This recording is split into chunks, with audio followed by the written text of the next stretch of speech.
Steel flashed in a blink, a goblin shriek tore through the air, and our story kicked off with a razor-sharp slash straight through the neck. But this isn't some epic quest our poor, unsuspecting hero is just locked on a screen, and that glowing treasure chest is the only reward waiting for him. Dude, this is just another Tuesday in Brave and Blade, the legendary game with a huge world and a story that's about to hit way too close to reality.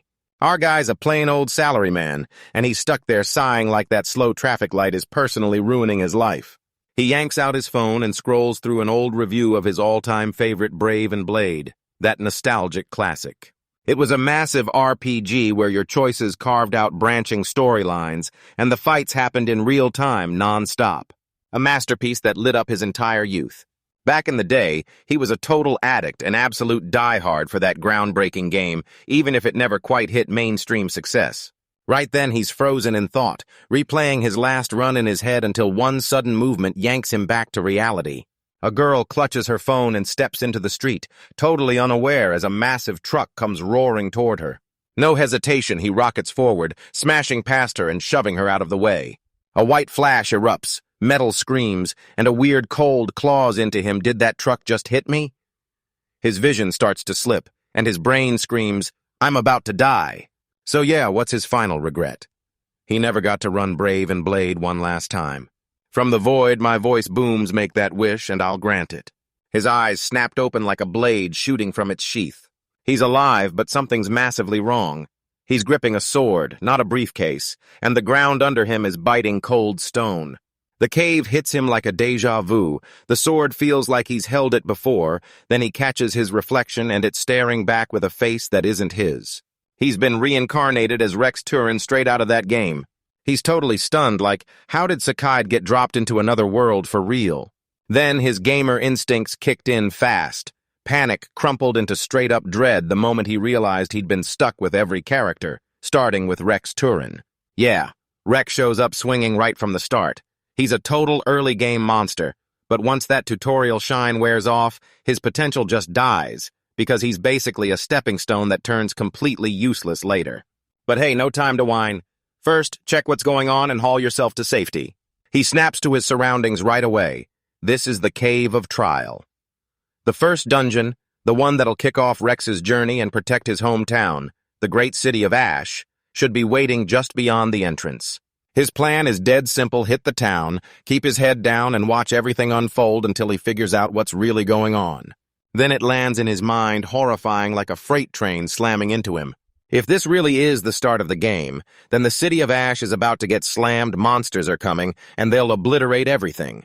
His mind spins back to the game's opening right from the jump. You play as the hero, picking one of 7 backgrounds. In this young city boy tale, the hero teams up with 3 girls and charges straight into that cave only to get absolutely crushed, until the seasoned adventurer storms in, tears the enemy apart, and swoops in to rescue everyone. The moment they finally drag themselves out of that dungeon, they stumble into the worst sight of all: their hometown laid waste, smoldering into a crater. If the hero dies, we're finished. This is ridiculously bad, and the whole world goes down with him. He has only one move: track down the hero and stop him before he triggers the event. He knows this cave like it's tattooed on his skin, every shortcut, every secret passage burned into his mind from a lifetime of playthroughs, saving the world and punching monsters. That's way beyond what a former salaryman was ever paid to handle. But he refuses to let the apocalypse win. He rockets toward the final chamber, the sealed room where the whole disaster kicks off. But when he turns the corner, his stomach drops. He's too late. The hero's party is already there, stretching their hands toward the door. Still awake, he detonates the silence with a scream, his voice bouncing off the cavern walls. The whole party halts mid-laugh, and every head whips toward him. But he's frozen solid, totally stunned. Then he shouts, "Stop!" And they slam the brakes immediately. He can barely think, like his brain just short-circuited. Hold up, this thing is supposed to go off the second the hero grabs that door, unleashing the demon inside, but the moment he touches it, nothing. So the hero's not that red-headed kid after all. The kid jabs a finger at him, totally baffled. "Whoa, old man, who are you?" Before he can fire back, the whole party jumps in at once and the hooded girl snaps to attention. "Wait, you're Rex Turen-sama, the A-rank adventurer, right?" "All right." He fumbles through the moment and blurts out that she doesn't have to be so formal. It was a total disaster. She completely loses it, eyes sparkling, and begs him to let her shake his hand. The redhead rad scoffs like, really, is being an A-class adventurer that amazing? Mana, the girl, fires off a total maniac, rapid-fire TED Talk about Rex's legendary feats, his 95% success rate on over 1,000 quests, how he's always run solo, and how he's only the third person in the whole country to hit a rank in 52 years. Yeah, she's a certified Rex stan. Fied Rex. Rex just got turned into a whole different kind of legend because in the game he was a joke. But out here he's a living legend, and that hits hard. Then the rest of the party jumps in and introduces themselves, starting with Nuku, the politely charming mage. Rad, the hot-headed knight, charged in like a storm, and Mana, the bubbly healer, lit up the chaos with pure heart. Finally, Plana, clumsy in social situations, mumbles her name like it's too loud, then immediately looks away. Trying to grab control, he slips into his hardest veteran adventurer voice, barking at the newbies to clear out before they end up getting hurt. Rad instantly snaps back, calling him out as a feeble old man trying to scam them because these guys aren't some well-oiled crew at all. But their squabble gets ripped in half when goblins screech out of the dark and swarm them. Rad charges up to swing, but Rex shoots a hand up. No, I've got this perfect moment to run some tests. He flexes his gamer instincts, snaps a skill on, and boom, an entire status window materializes over the goblin's head, just like the game. He can read their stats and levels at a glance like an ultimate cheat code, and he grins, "Old man, don't get reckless, just back off." He whips back and lunges forward on pure muscle memory, first the auto V/, and the goblin gets split clean in half before it even has time to blink. His art skills, those special game abilities, click into place perfectly. Another goblin charges in, and he effortlessly snaps his defense up, parrying the club so hard it staggers. That's it, there's only one more left. He slips to the side and launches his attack. Then he slams his sword down and wipes out the last creature in a single brutal strike. He finally gulped in air as the whole party stared at him, jaws dropped. Rexan, what in the world was that art? That V/ didn't look like anything normal. He knows exactly what it was back in the game. You just slammed a button for a straight-up forward attack. But with a special motion controller, you could steer every move yourself by tracing the pattern, and that instantly slammed you with a huge damage boost. That controller was a pricey add-on you had to buy separately, a straight-up pay to win stunt the developers pulled. In short, only the most hardcore loaded players saved manual execution for when it really mattered. Money talks, baby. 3,760 yen, tax already included. He can't say something like that, so he shrugs and plays it cool, talking like there are all kinds of skills out there. But the second they step out of the cave, the whole mood just crashes. The sky's a blood-black blaze of smoke. Ash City is going up in flames. He curses his own stupidity through clenched teeth. He should have seen it coming. No matter which hero you pick, the game story locks in the same way, and this city always gets ransacked. Before he even has time to register it, a winged shadow drops from the sky, a gargoyle barreling straight toward someone trapped on the ground. Pure instinct kicks in. He hurls himself forward and rips through the air with a lightning-fast slash. With a divine thrust, he skewered the beast right out of the sky. He hits the ground and rushes over to check on the person he just pulled back from the brink. She's a young girl, bleeding and badly wounded, and when she lifts her head, her eyes lock on him, wide as the sky. Rex Nisa. And just like that, the game's plot clicks into place. Lucilia's her little sister, and in the original story, the hero stumbles in to find her dying right here. She delivers a gut-wrenching speech about the attack, then dies right there, setting the tone with a punch that screams, "There's no hope left." But this isn't some scripted game, and he won't sit back and let fate run the plot. He rips open his inventory and snatches a healing potion. It drenches her wounds, and right before your eyes, they start to magically seal up. The city crumbles as he grabs her into his arms and slams the phone down. Run away with me. Today, rage boils in Rad's veins. Mana's family and friends are trapped in that very city. But our boy doesn't budge. Nothing they try can stop him, so it's simple. They've got to run. But then where to go? He rips up a world map inside his head. 2 cities sit right nearby. Go north to Umina, and you'll slam into an endgame boss. And Rex is locked into the script he has to die holding the line. Go east to Rikushia, and gargoyles drop in for a brutal ambush. where the three girls get wiped out without mercy. North, he dies east. They die. Either way, it's pure trash. No winners, no mercy. The choice slams into him like a wrecking ball. He's a salaryman, for Pete's sake, not someone built to lead a life or death fight. The party stares at him, terror and hope wrestling on their faces, praying the old man will finally save them. He can see that trust burning in their eyes. He glances down at the injured girl cradled in his arms and says there's no way he'll pay that price. If the game hands him just two awful options, he's going to trash them both and hunt down a third choice. His brilliant, unhinged plans sprint back into the cave they just crawled out of. Because Rad is spiraling if the monsters slam the entrance shut, they're toast. In the game, that checks out because this cave has only two ways in. But this isn't some harmless game, it's the real deal. And he's sitting on a secret exploit. This dungeon links straight to another, the Winged Dragon's pathway. He spots a weak patch in the wall, kicks it in hard, and boom, a busted-out ladder drops into view, just like he remembered. The party is utterly shocked. There's no way this routine even has the audacity to exist. This old man is packed with surprises you'll never see coming. They forge ahead on this new route, and Rad jabs ahead like he's spotted the exit, old man. That's the way out. But our hero snaps, "Hold on," and makes him wait. He snaps into Rogue's eyes, and suddenly hidden loot glows up everywhere until the light zeroes in on a shadowy corner of the cave. He drops to his knees and starts scooping that murky black sludge into a vial. Rad's jaw drops. "What are you doing, old man?" "Relax," he says. "We're harvesting." Rad bluntly calls it out. This water is obviously poisonous. This kid is straight up losing it. He's out here harvesting poison like it's no big deal what the heck is going on. But don't worry, our boy has a plan, and he leans in to reveal the truth that mysterious liquid is a brutal stat-boosting elixir. Yeah, it's poison, that's the catch, but he's got healing phantom dust, and that stuff doesn't just heal him, it wipes out every side effect like it never happened. Rad's stunned like the whole world just hit pause. All he can think about is escaping. He hasn't even once stopped to prepare for what's coming next. Humbled, Rad shoots out an apology, and Rex clocks his plain-looking sword, then starts poking fun like, "Don't drop your blade in my territory." Next, he tosses Rad a much cooler sword and smirks. "So, jealous of this, huh? If I go down, you can grab it and take it with you." Rad gets totally flustered. "What, it's nothing like that." Rex only smirks, "Just kidding. All right, let's go." And under his breath he vows no, that future won't touch him, not on his watch. Then they finally break free from the cave system, and there it is, the walls of a whole city looming in the distance. They made it out, those monsters are gone, and they're not chasing them anymore.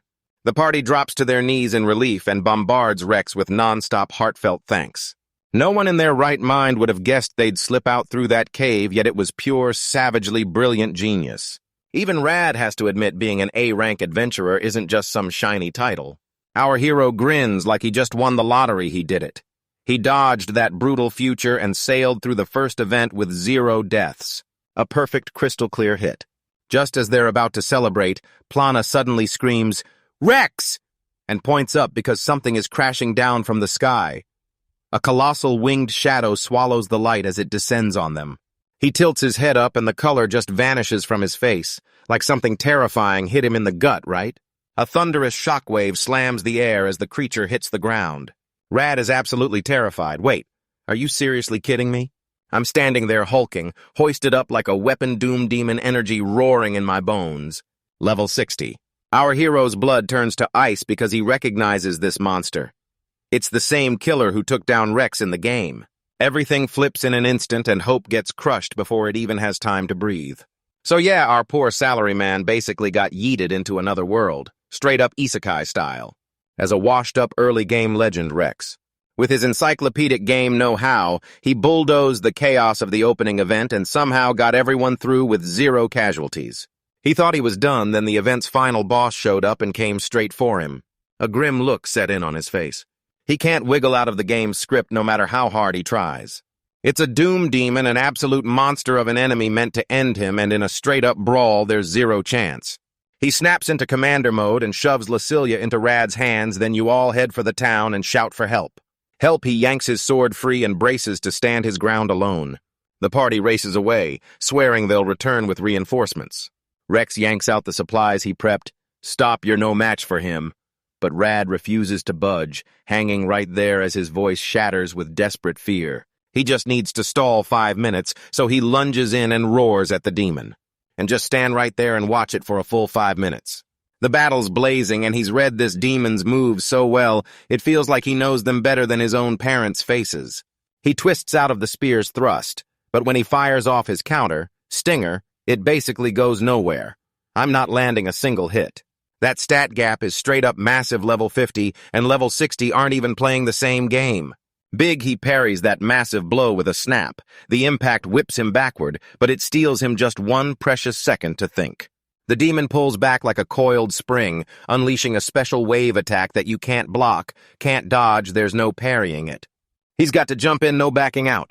He slams down his own art draw strike, aiming to wipe out the incoming attack. It clicks, and right after that he charges in and whips out a lightning-fast slash.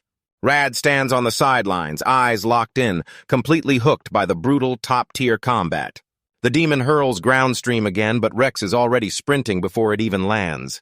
He swings back with a tri-edge, but the kid spots something strange. "Old man, your attack missed too." Rex smirks because this wasn't a miss at all, he's just unlocked a hidden art, and 2 glowing art symbols are lighting up around his sword. He rips the air apart with a brutal V-slash that hits like a catastrophe.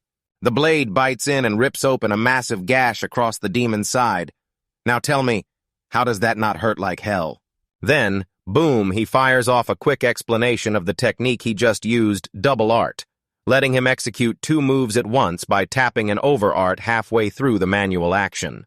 It drains double the MP, but once he pulls it off, he's suddenly slamming enemies with damage he couldn't even touch before.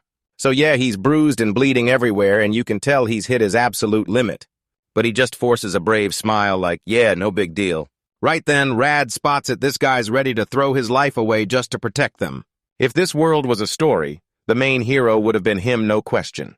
Rex lunges for the kill and fires off his ultimate combo. This has to end it, Sivan claws and all. And then he hovered in place, the art, square cross. He dumps every last drop of his strength into the strike. Rad clenched his stance, bracing for impact as the blow ripped through everything. Try GG. The demon gets obliterated, shattered into nothing. He stands there triumphant, and then it hits, I won. The whole party freezes in sheer stunned disbelief. Then he suddenly buckles, coughing up a vicious spray of black blood. His vision goes hazy, and in the blink of his mind boom, he sees the game's UI on a monitor, the exact scene because this is the moment he got impaled during his final attack. It's a no-win trap. So even if he fights tooth and nail against fate, this is the farthest he can possibly reach. His life starts slipping away, but he grabs one tiny breath of peace because he's not the main character, and even if he dies, their story keeps roaring on. Rad watches, stunned in pure horror as his hero crashes down. Rex, in no way this can't be happening. The Doom Demon whips its gaze onto the terrified party, and panic spreads instantly. It lunges, and the girls are left frozen in place, staring in terror, unable to move. The demon looms over them, already claiming victory. Then out of nowhere, reinforcements come crashing in. But they're just cannon fodder. If he takes off, we're finished. But Rad takes a step forward. I've got this. I'm going to provoke him. You all line up your magic attacks and hit him the second the opening shows up. Back then, he devoured stories as a kid, and those heroes standing fearless against monsters way bigger than them stuck with him. Rex risked everything to light a path of hope, and now Rad is stepping right into his footsteps. I'm just some average nobody, he thinks while his hands tremble uncontrollably. But right now, I'm stepping into the spotlight and becoming the hero. So he rockets forward, and he gets absolutely launched into the sky like a missile. The demon clings to him in the blink of an eye. But when it hits, Rad detonates with a scream, now throw your magic, go. The girls stall because that spell will slam into him too, yet he won't back down. So tell me, do we have to end him right here, right now? Even barely clinging to life, that demon still had the power to slaughter hundreds of innocent people. People fight back tears and obey DOETIT. They shut their eyes, clench their resolve, and unleash pure hell. The demon in Ball looks ruthless the second those spells slam into him. Everything goes pitch black. Right when he crumples, a voice slices through the chaos because you always have to be ready for the worst, don't you? Rex is standing over him, totally unhurt. Rad can't even get a word out, he's completely stunned. Then a slow, wicked grin crawls across his face. Rex leans over, smirking like he owns the place.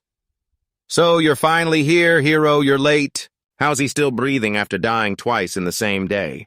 Today, the party bolts in overflowing with joy, but totally baffled by what they've just walked into. Rad's reckless stunt didn't just get noticed, it earned an instant, brutal scolding. Reveals his trump card. Remember that mysterious liquid and healing phantom dust? The liquid gives you a temporary stat boost, then snaps you back to your old state after 5 minutes, and the phantom dust wipes every side effect clean, even death. It's a broken combo that just kicks in and lets you automatically come back to life after 5 minutes. That item felt totally pointless in the game 1 death and the whole thing was over, but he isn't the main player character. He's just a side character, and for the first time, he's genuinely thankful. Then, out of nowhere, a heavenly voice erupts through the air. A goddess drops into the sky, lighting everything up like a living miracle. With one world-shattering prophecy, he sets everything in motion. Razulfi, the sealed evil deity, is about to crawl back to life after a full 1,000 years. Once they bring him back, nothing can stop him. He turns into pure, unstoppable force. She pleads with them to smash 12 statues oozing with evil miasma. They've only got 3 years to rip the world out of disaster before it all goes up in flames. The main quest just kicked off. Our hero clenches his fist, somehow surviving that first death event. But he's hanging on by a thread, still unbelievably weak. The Doom Demon was brutal to beat, but out there in the dark, way stronger monsters outnumber everything. Right there, the fate of the whole world is hanging by a thread. So he's about to stop the evil deity from getting resurrected. Yeah, that's the plan, and it's about to go down. Anna, toss the annoying stuff aside and let the real MC handle it, then just soak up his post-retirement days in peace. Everyone's stunned by how calm he is, but you can tell he's already made up his mind. Save the world. Risk his life. Nah, that's not his job. He'll barely lift a finger, giving just the minimum support to make sure the world doesn't crash and burn. His real plan: use what he knows from games to rake in serious cash, lock in a comfy life, and blaze his own trail. After all, he's a total nut, the kind of hero you can't help but root for. And so our hopelessly practical hero kicks off this wild journey, forcing himself to rely on other people so they can take the heavy lifting while he catches up. Peace is shattered, the curtain drops, and a brutal new age of courage and raw strength has finally kicked off. As chaos rages on, the news hits like a punch. The fortress city of Earth has fallen, and the whole world reels in shock. Meanwhile, at the Adventurer Guild training grounds, a lone swordsman storms through brutal practice swings, unleashing one furious slash after another. Kyosuke's stuck trying to process a whole new way of fighting, because in his world, the arts, those God-given special skills, used to trigger automatically inside your mind. But the man he saw, his movements were straight-up unreal, something completely different. It felt like he was carving the artist's path with his own hands, pouring raw magic straight into his blade, no divine help in sight. Kyosuke clenched his teeth, stunned by how brutal this really was, because that man just chained all these crazy moves together and carved through the monster like it was nothing. Kyosuke tilts his head back, stares at the sky, and a grin explodes across his face because, yeah, he's absolutely incredible. That same night, Kyosuke bolts upright and heads to the door when someone knocks. And there he was standing right in front of him, the cloaked hero himself, the exact man he'd been idolizing. But nah, this isn't some legendary quest. Our main dude has a way more risky request. Can you lend me some money? Kyosuke's completely stunned as Rex yanks him close, basically pleading, just give me some, please. Even 1,000, I'll pay you back triple, 10 times, 100 times, I swear. Kyosuke shoves him aside out of sheer confusion. So what the hell just happened? You're an A-rank adventurer, old man. You should have got way more money than me. Rex's massive frame and the weight of his awful choices crushed down on my shoulders because, yeah, this whole mess goes way back, and it all started just a few hours ago while I was roaming the town. So yeah, our hero's been through a nightmare, wiped out in a traffic accident, tossed into reincarnation, then knocked down again and dragged back to life, and now he's done, sick of living like his life's one bad moment away. So he cooked up a foolproof way to live safe and steady, zero risk. All genius, and you won't believe it, the freaking casino. Casino wasn't just stepping into any casino, no. This was the legendary Grand Lit Casino. A super rare wandering casino that just shows up outside random towns, pure myth fuel. the kind of thing people obsess over in the forums. His eyes gleam with totally unhinged ambition, and he decides to cash out everything, every item, and every piece of equipment just to get startup money. Inside, a bunny girl guide named Circular steps out to greet him. She sweeps him into a world of dreams and sweet temptation, and our guy is just trying to play it cool like he isn't totally losing control. She lays out the rules, and then you snag some tokens so you can jump straight into the games. Then trade your winnings for premium prizes that can't be sold anywhere in the real world. What a perfect little trap. And here's the big rule you can't ignore: no magic skills, no items, and not even ketting. She flashes him a shady grin and whispers, "Sweet dreams." First up, our guy lays eyes on the prizes. His jaw drops to the floor because this stash is unreal. A metallic king sword, a shooting star ring, and even a goblin slaughterer, all lined up like destiny just struck gold. This is an S-tier loot drop. Up above, the circular watch glares at him, smirking like he's nothing but a cheap third-rate adventurer, trying way too hard to look impressive. He strides up to the counter and slams down a massive stack of tokens like he owns the place. He's made up his mind. He's throwing himself at the roulette table like it's a one-way ticket to heaven. The rules are dead simple: pick one exact number or bet on whether it'll land on even or odd. And he kicks it off with a tiny move, setting down one lone copper token on even ground. The ball twirls, drops on 11 odd. He loses, just kidding. He crushes it, nail the number, and you win 36 times your bet. But choose even or odd, and you only double your tokens. Then he just keeps steamrolling everything, winning 4 straight, then throwing down on odds 7 more times and striking every single one, and Circular's just losing it with claps, big grins, and non-stop praise for his insane first-rate luck. But inside she's cackling, "Foo-foo so cute." Little does he know she's the one steering the table. Every game in this casino is a trap, built to drain the life right out of the people inside, because for her, that stolen vitality is the main course. Our hero sprints to the betting spot, ready to drop one more gamble. Right before the roulette even starts to spin, he shoves in a few more tokens. Then he spins around.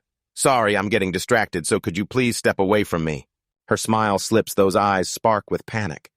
He might have already caught on to what I'm up to, that she's raking luck at roulette like a menace with every spin.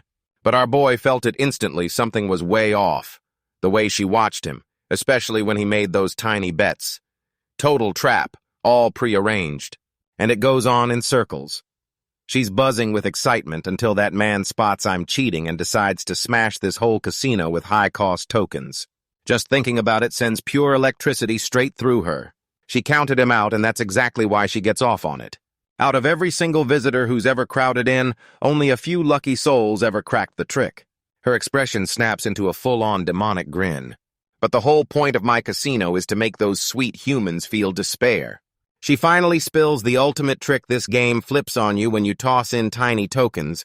They suck out your vitality, but when you go all in with those pricey goldy tokens, repulsion magic snaps into action, locking the ball so it will never, ever land on the exact spot you bet on. Now he's sitting on a mountain of gold tokens. Now the whole place is buzzing like it can't wait. Hurry up, quick, lie. She can barely hold in her glee. Harit Comes. The ball spins wildly, then it hits. She realizes she never bet her gold tokens, and a wave of dizzying nausea crashes over her. Her eyes fly wide with pure terror. What the hell? What's happening? It's like my life is getting siphoned out of me. So yeah, this guy played her like a fiddle. He dropped one gold token in the even column, and then another gold token in the odd column. With a bet that wild, the only number left standing is 0 because it isn't even or odd. It just breaks the rules. Instead, she starts to panic and her breathing goes all over the place. The second his gold token kissed the crystal, the cheat snapped on no way the ball can land on any spot bet. So with both even and odd sealed, it gets shoved to the only place left, 0. And that means the payout for 0 is a whopping 36 times the bed. So now our hero is moments away from wiping her entire bank off the map.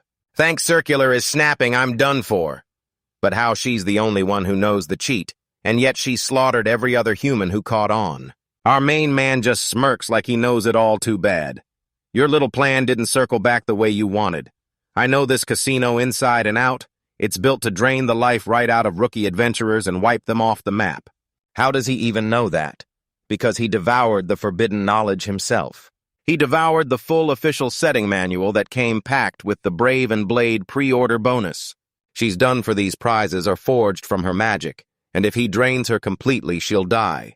She snaps into her real demon form, unleashing a savage roar at him right as she demands he stop. It's a total gambit if he swings at her, he'll shatter the no-fighting rule, and she'll have every reason to boot him. Run if he ignores her and claws into that cash, she's about to lose everything. "Come on, please, come on!" she yells, pure panic spilling from her throat. Our boy doesn't even blink, he just keeps that smug grin while she crumples in crushing despair. Yeah, I win. Yeah, and don't get it twisted, this guy wasn't just not bad, he was an absolute menace. He dumps every last token, strides out clutching a full armload of legendary gear only a few have it. But just when he's standing there basking in victory, a terrifying truth suddenly slams into him. So yeah, we're back in the present. He leans in and unloads it on a stunned Kyosuke. "Let's put it plain, you won big, then you got swept up, drained your savings chasing those stupid prizes, and now you've got nothing, absolutely nothing. All right." Kyosuke's had it, he storms up and slams the door right in our hero's face, then leaves a note telling him to gamble in moderation. Our hopeless hero slams the brakes for a heartbeat and lets his thoughts crash over him. It's only his second day in this wild new world where bravery and steel decide your fate. And he's already cracked the truth every moment from the game is getting copied here flawlessly, even down to rescuing a girl named Roselia, collapsed and seconds from death like her exact in-game scene. He got flung into this crazy new world after doing one good deed, and a voice basically promised him, "Your prayers were heard." And even with everything happening right here, he still has a mountain of unfinished business waiting back home, and now his mind is racing to figure out what to do next. Now his mind whips back to every face he's met, replaying the life he's living as Rex. Rex makes his choice. He's done playing the past, and he's blazing toward a new life as Rex in his beloved world of BNB. He snatches a pen and scrawls out his new life goals starting right here in this world. In this world, his one mission is simple: survive the game's brutal first 3-year chaos. In this world, surviving means beating the game because an evil god is out there, biding its time to come back to life. He rips open his master plan first, locate the game's real hero. Roam the world like a detective, hunting for every single detail that clashes with the game. He fought through every deadly turn and crushed every choice that could have spelled disaster. 4. He clenched his resolve and powered up from within. He starts scribbling every last scrap of game knowledge he's got, crafting a literal cheat sheet for the real world. He knows this book is pure danger if it lands in the wrong hands. Everything collapses in a catastrophic rush. Out of nowhere, a voice rips through the air, "Nay, son!" It's Roselia. She's awake, and the moment hits like lightning. But as he turns, she bursts forward and slams her hand down on his precious notebook. Her eyes are cold as ice. What's happening right now? Don't act clueless. She yanks her sword out and snaps, "Who are you?" Then glares, "You really think I can't recognize my own brother?" Once the jig's up, he finally drops the act and tells the truth. "I'm not the Rex you think you know. I was born in a whole different world." He braces for disbelief, but she just nods, like it's obvious, and flat out tells him she can see he's not even being doubted. Then she adds, "People from this world wouldn't waste their time making up lies like that. Honestly, you don't know a thing about Rex, no, my brother." "Mom." She breaks down and admits the last time she saw her brother was 10 years ago, back when he ditched his family to chase adventure. And ever since then, their lives have been thrown into full-blown chaos. A sly grin snaps across her face. "Sure, it's a bluff, but somehow it's enough to trick you completely. You've got it. Savage." The inside of her brother's body belongs to someone else, so she's totally thrown off. But one question keeps burning in her mind in Rex's story. What did he do? He tells you Rex was just a side character meant to push the hero forward, then suddenly says, "I've got business to handle," and walks out. If you dare to go deep into the ruins of Earth City after all that, you'll stumble on his corpse still dressed in black. While he's talking, she swings a drink into his hands. He takes a sip, and she warns him it's holy water just to be sure no demon is riding around inside him. This girl is all caution. She's made her choice and she's not turning back. "Let me stick with you for now. I don't care who you are. I can't just abandon my brother's body." He gives a yes, but only if they go check her status first. His face goes totally blank. "Status? What do you mean?" he snaps. This gamer somehow blanks on the most basic RPG rule she tells him to check his own stats in a mirror, and the level pops up as D-Rex, with H-Zomph Tralt, M205, while every other stat sits stubbornly at a plain flat 200. He clocks it. Rex can do everything under the sun, and by level 50, a normal adventurer's stats usually hover around 200. And here's the crazy part, specialized characters, even with the same total stats, would absolutely crush them in power. By late game, this kind of mismatch turns into a total disaster. The farther he pushes forward, the more he crumbles compared to everyone else, and the truth smashes into him like a wrecking ball. Then he dives into the resilience stats because her growth potential is everything, and if her growth rates stay low, she'll never become strong. He rains praise on her like it's power. Level 1. Sunday's tweet drops HP first at 71, and the crazy part, her other stats are wildly high for a brand new character. He pits her tiny level 1 stats against his brutal level 50 numbers, and the gap is so insane he straight up collapses and faints right there. But 2 days later, he wakes up. Roselia tells him he'd collapsed from sheer exhaustion after battling a demon, and then she whips up some egg porridge to get him back on his feet. He takes a bite and his face lights up as he admits it's absolutely delicious. She dips her head in a deep bow, thanking him with total formality for pulling her back from death.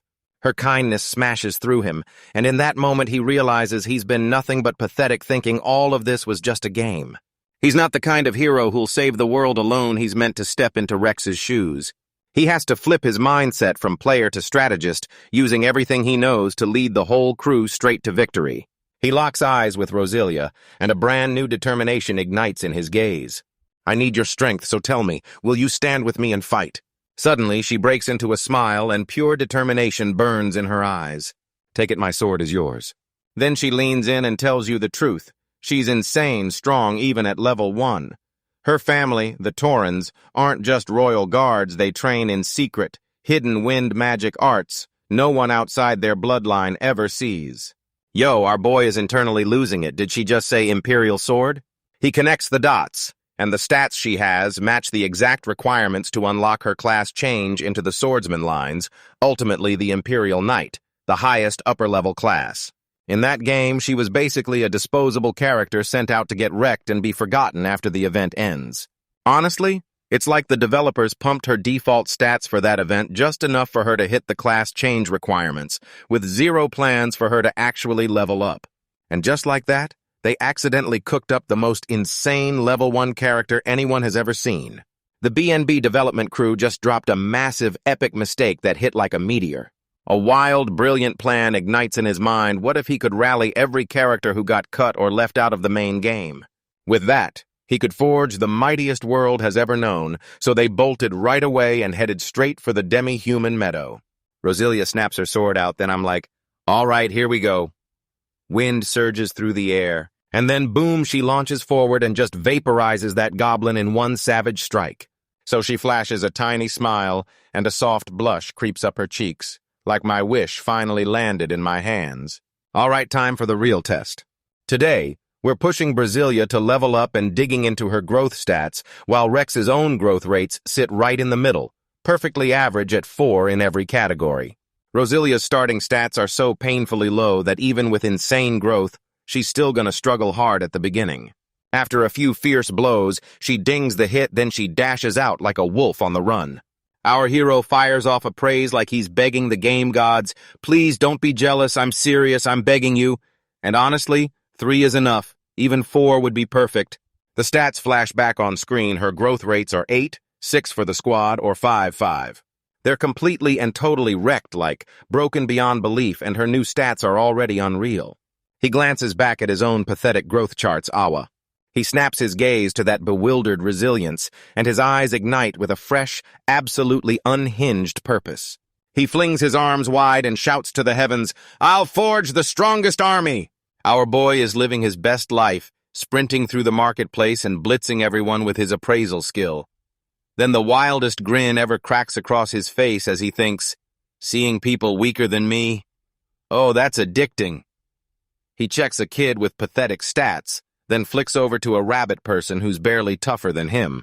Right here, his gaze snaps to Rex respectable level 50 and then locks onto Shin Swain, that charming pretty boy who's only level 10, yet somehow still swings with seriously solid stats. Right on cue, Roselia pops up at his side, and her expression screams total unimpressed silence like she's not buying any of this. "You look weirdly happy, what are you doing?" He flicks back to reality in a panic, that goofy grin gone in an instant. "It's fine," he mutters, all sharp and serious now. "My appraisal is different, so I was just checking if it really works." Now he starts crumbling his grand theory, because his appraisal skill is busted, and somehow it's feeding him way more intel than it should. Then he jabs a finger at a sketchy guy in magician's robes. He flips open a notebook packed with his meticulous research, then shows Roselia the mage's stats right away. He explains that while a magician's main stats should be magic and focus, this guy's build is totally the opposite. It's a full-blown disaster. His conclusion hits fast and messy in this world. Every regular adventure's abilities are just randomly thrown together. Then he jabs a finger at a hulking, bearded warrior in thick, heavy armor veteran, level 34, and the way he stands there makes him look like he could punch a mountain straight into dust.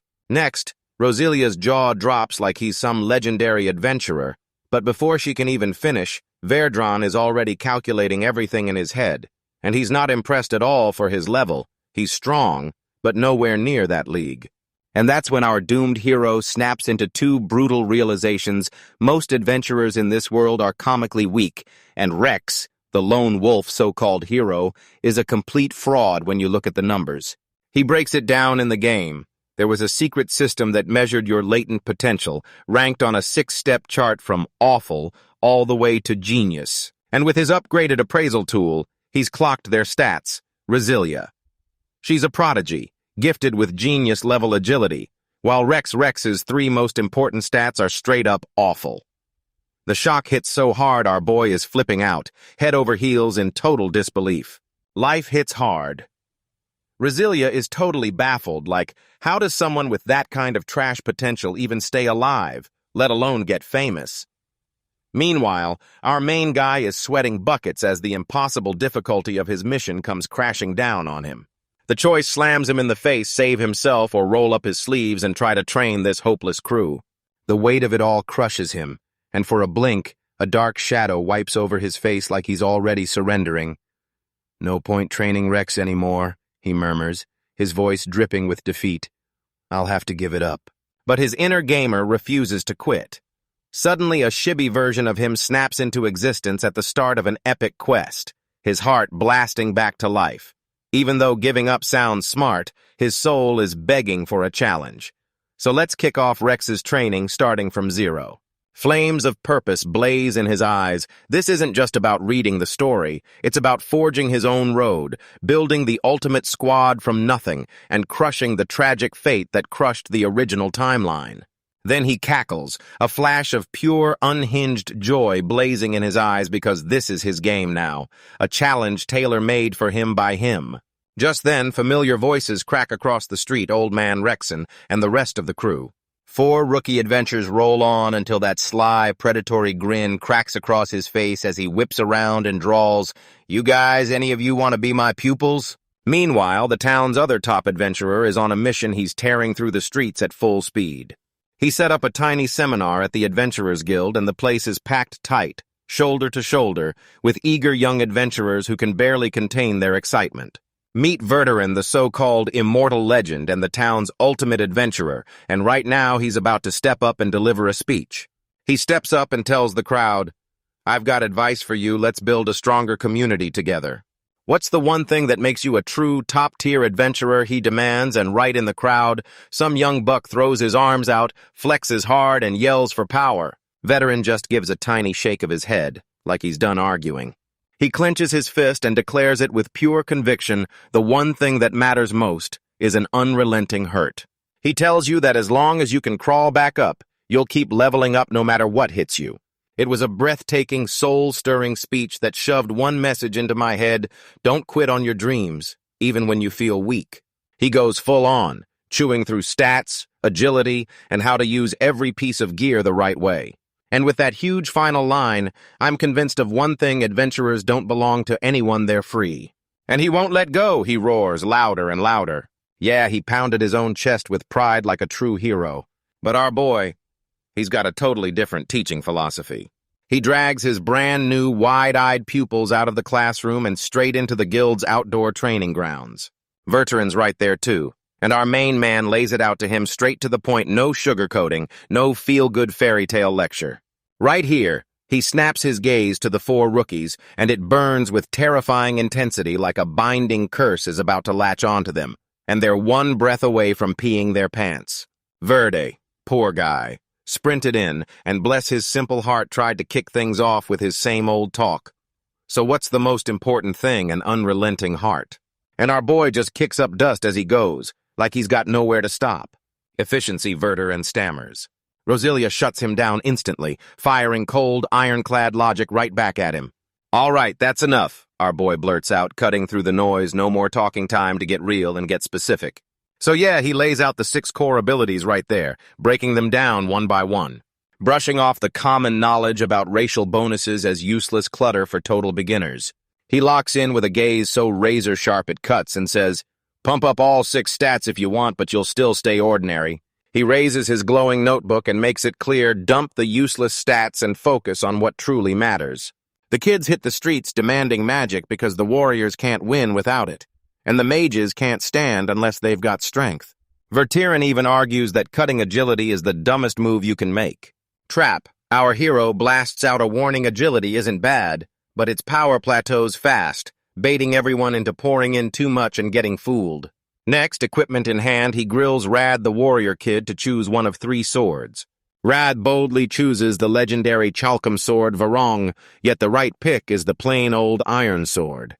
Our boy admits that beginner stats are too weak to unlock the punch of high-tier gear, so a basic weapon ends up hitting way harder for them.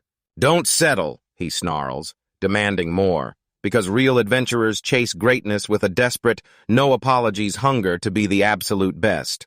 Then he smashes their biggest misconception wide open, the naive belief that leveling up by itself is all it takes. He lays out the cold, brutal truth of the experience system. If you can't beat enemies at your level, the EXP shuts off, your journey is over, and you're trapped there, stuck forever. His voice rockets into a furious roar, his face contorted with savage intensity, so ditch your naive ideas. He leans in and tells them, "This isn't just monster hunting you're running from the terrifying specter of everything you never became. Think hard, one slip and it's over, so don't mess up and don't ever bend." His eyes sink into dark pits of intimidation, and if you even think about bolting from the path I'm carving for you, remember. Then he leans in and his presence crushes the air around them. The Anicaps restaurant is watching you. 4 rookies are completely shattered, slumped on the ground and staring in stunned silence. Our boy pauses, haunted by every failure he's ever had in this game, and then bam, he gets totally stuck because he never understood these brutal mechanics. He leans in and fires the question, "So why'd you pick those roles in the first place?" Their answers are dead simple, pure dreams, and whatever felt useful at the time. He knows he has to forge them from scratch, brick by brick, starting at the very beginning. All right, he blurts it out, notebook in hand. "I'm checking your aptitudes, and from that we'll map out your future." He starts with Rad, tearing into his stats, and you can practically feel that kid's warrior potential shining through. Then Boom Nuke unleashes the power of a natural-born magician. Then Mana surged with healing powers so massive they were off the charts. He leans in as they trade stats, and a faint, nostalgic smile tugs at his face. Finally, he stumbles into Plana the elf, and it feels like the whole story just clicked into place. He stares her down, and his mind starts sizzling like short circuits.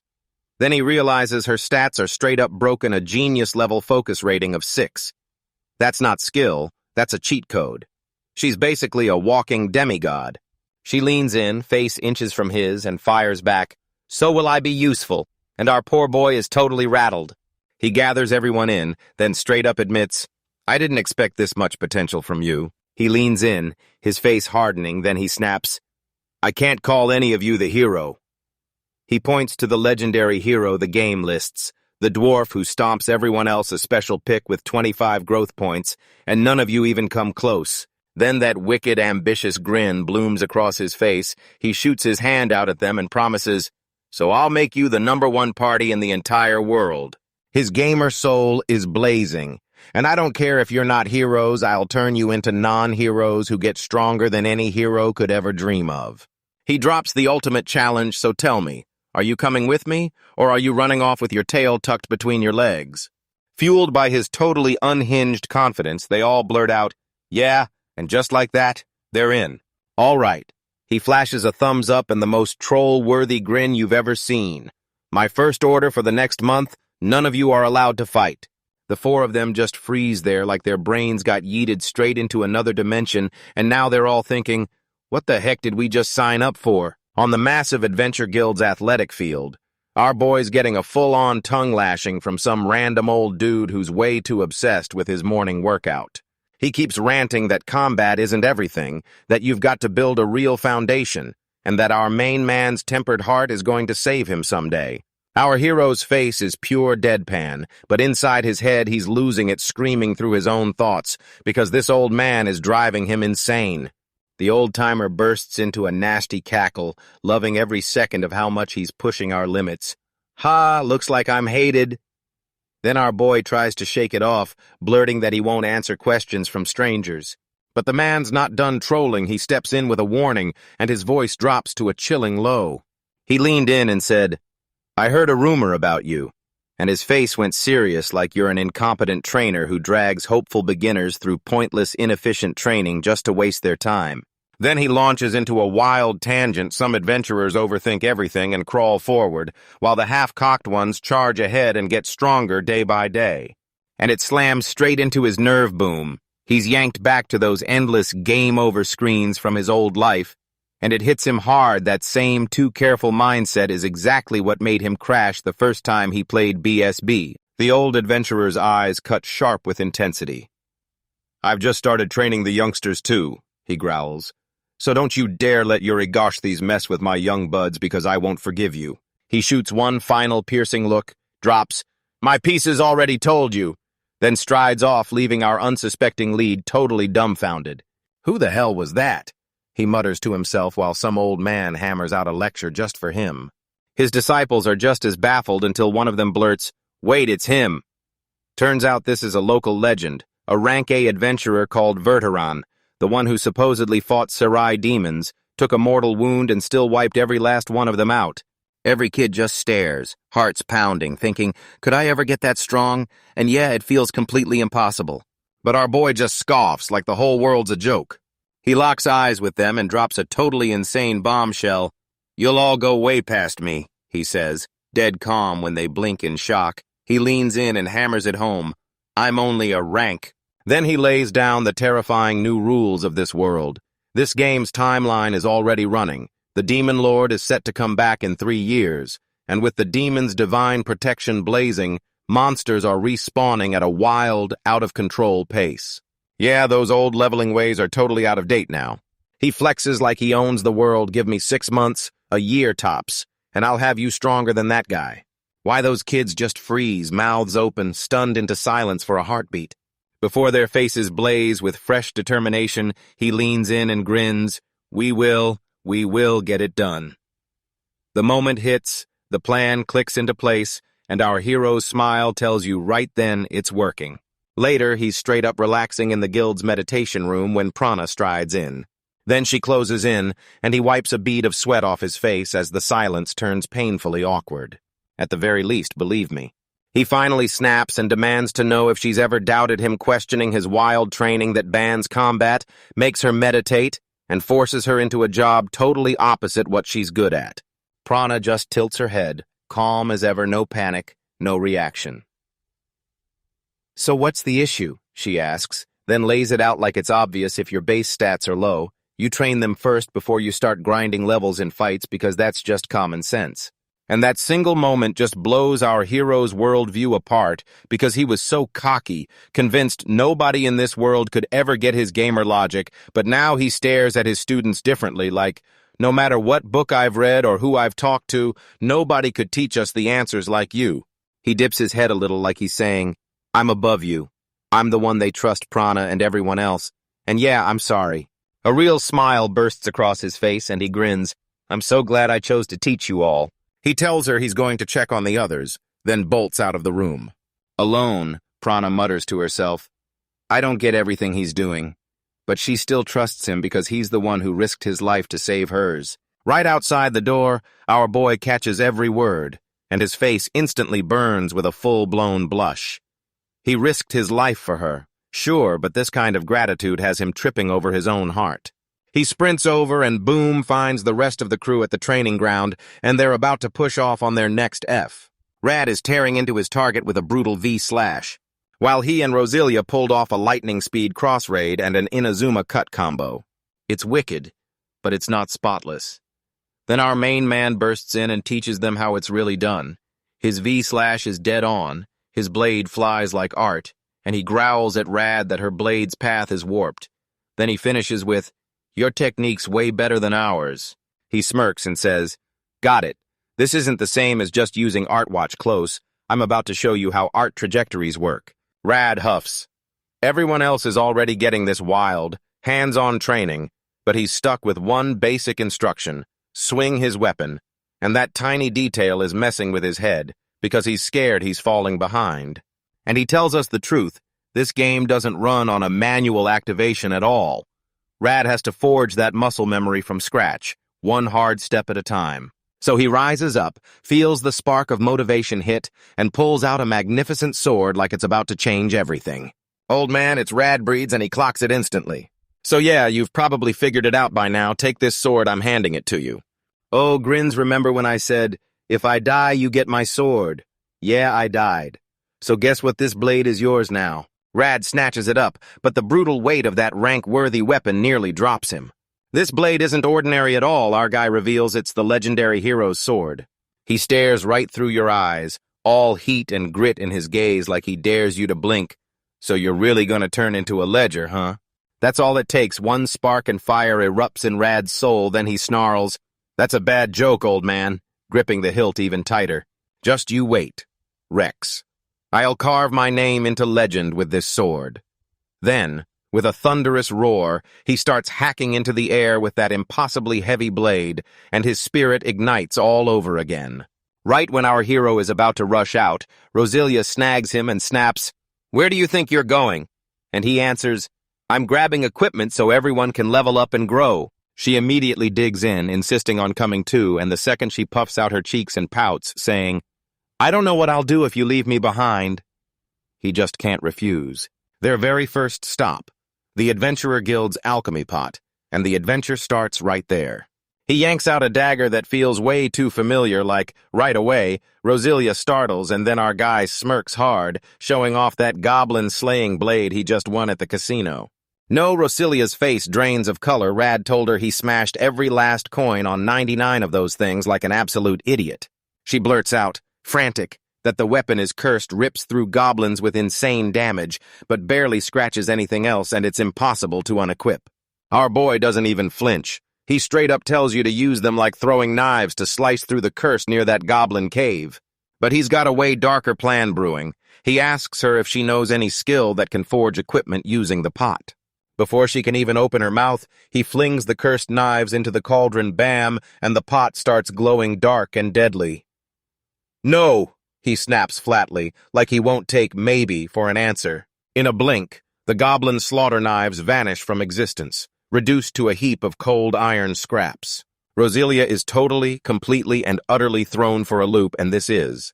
He calmly gathers every scrap, then strides straight into the shop to sell them off. The clerk peers through his magnifying glass for 1 second, and his eyes go wild so wide they practically pop right out of his skull. Now, these aren't broken scrap metal at all. They're chunks of pure orichalcum, each one worth a jaw-dropping 10 million gold. They burst out of the shop with a fortune in hand, and the clerk is still stammering his thanks behind them. Our hero breaks down the legendary score if you botch a synthesis. The items snap right back into their original parts. That goblin slaughter knife casino, only and totally unsellable, actually hides a secret it's forged from orichalcum, and by deliberately botching the synthesis, he launders a cursed blade into clean, high-grade, sellable gold, an absolutely brutal money scheme.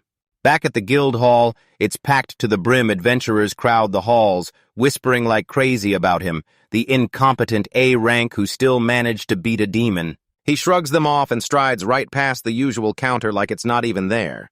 straight up to the request board, and then on the most ridiculous power move ever, he dumps a literal mountain of gold onto the floor. He bursts into the stunned crowd and shouts, "I've got a request, get me useful gear, and I'll pay out the reward 300 million. Later, he drops into a seat and starts dissecting his master plan, line by line. He was losing sleep trying to gear up his team with growth-boosting items, but the drop rates for the best stuff like the blessed coin were brutally tiny at just 0.01. The shops were totally useless. So if he couldn't track them down himself, he'd simply hire other people to do the job for him. It was a clean, brilliant fix, simple as day, and sharp as a blade. With a reward so absurdly huge, he knew adventurers would rush in, grab the items, and ask 0 questions. Brasilia stares at that smug, dastardly grin and deadpans. "You're making that terribly evil face again, aren't you?" And it all clicks perfectly 2 weeks later.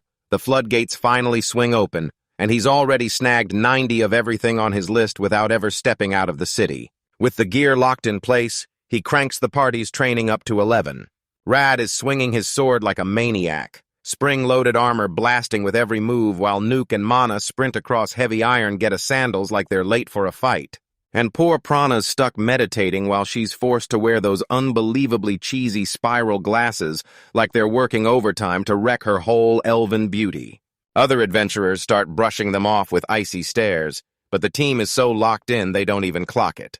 They can feel power surging through them, their potential exploding with every brutal session, and they grit their teeth through the pain with bright, unstoppable smiles.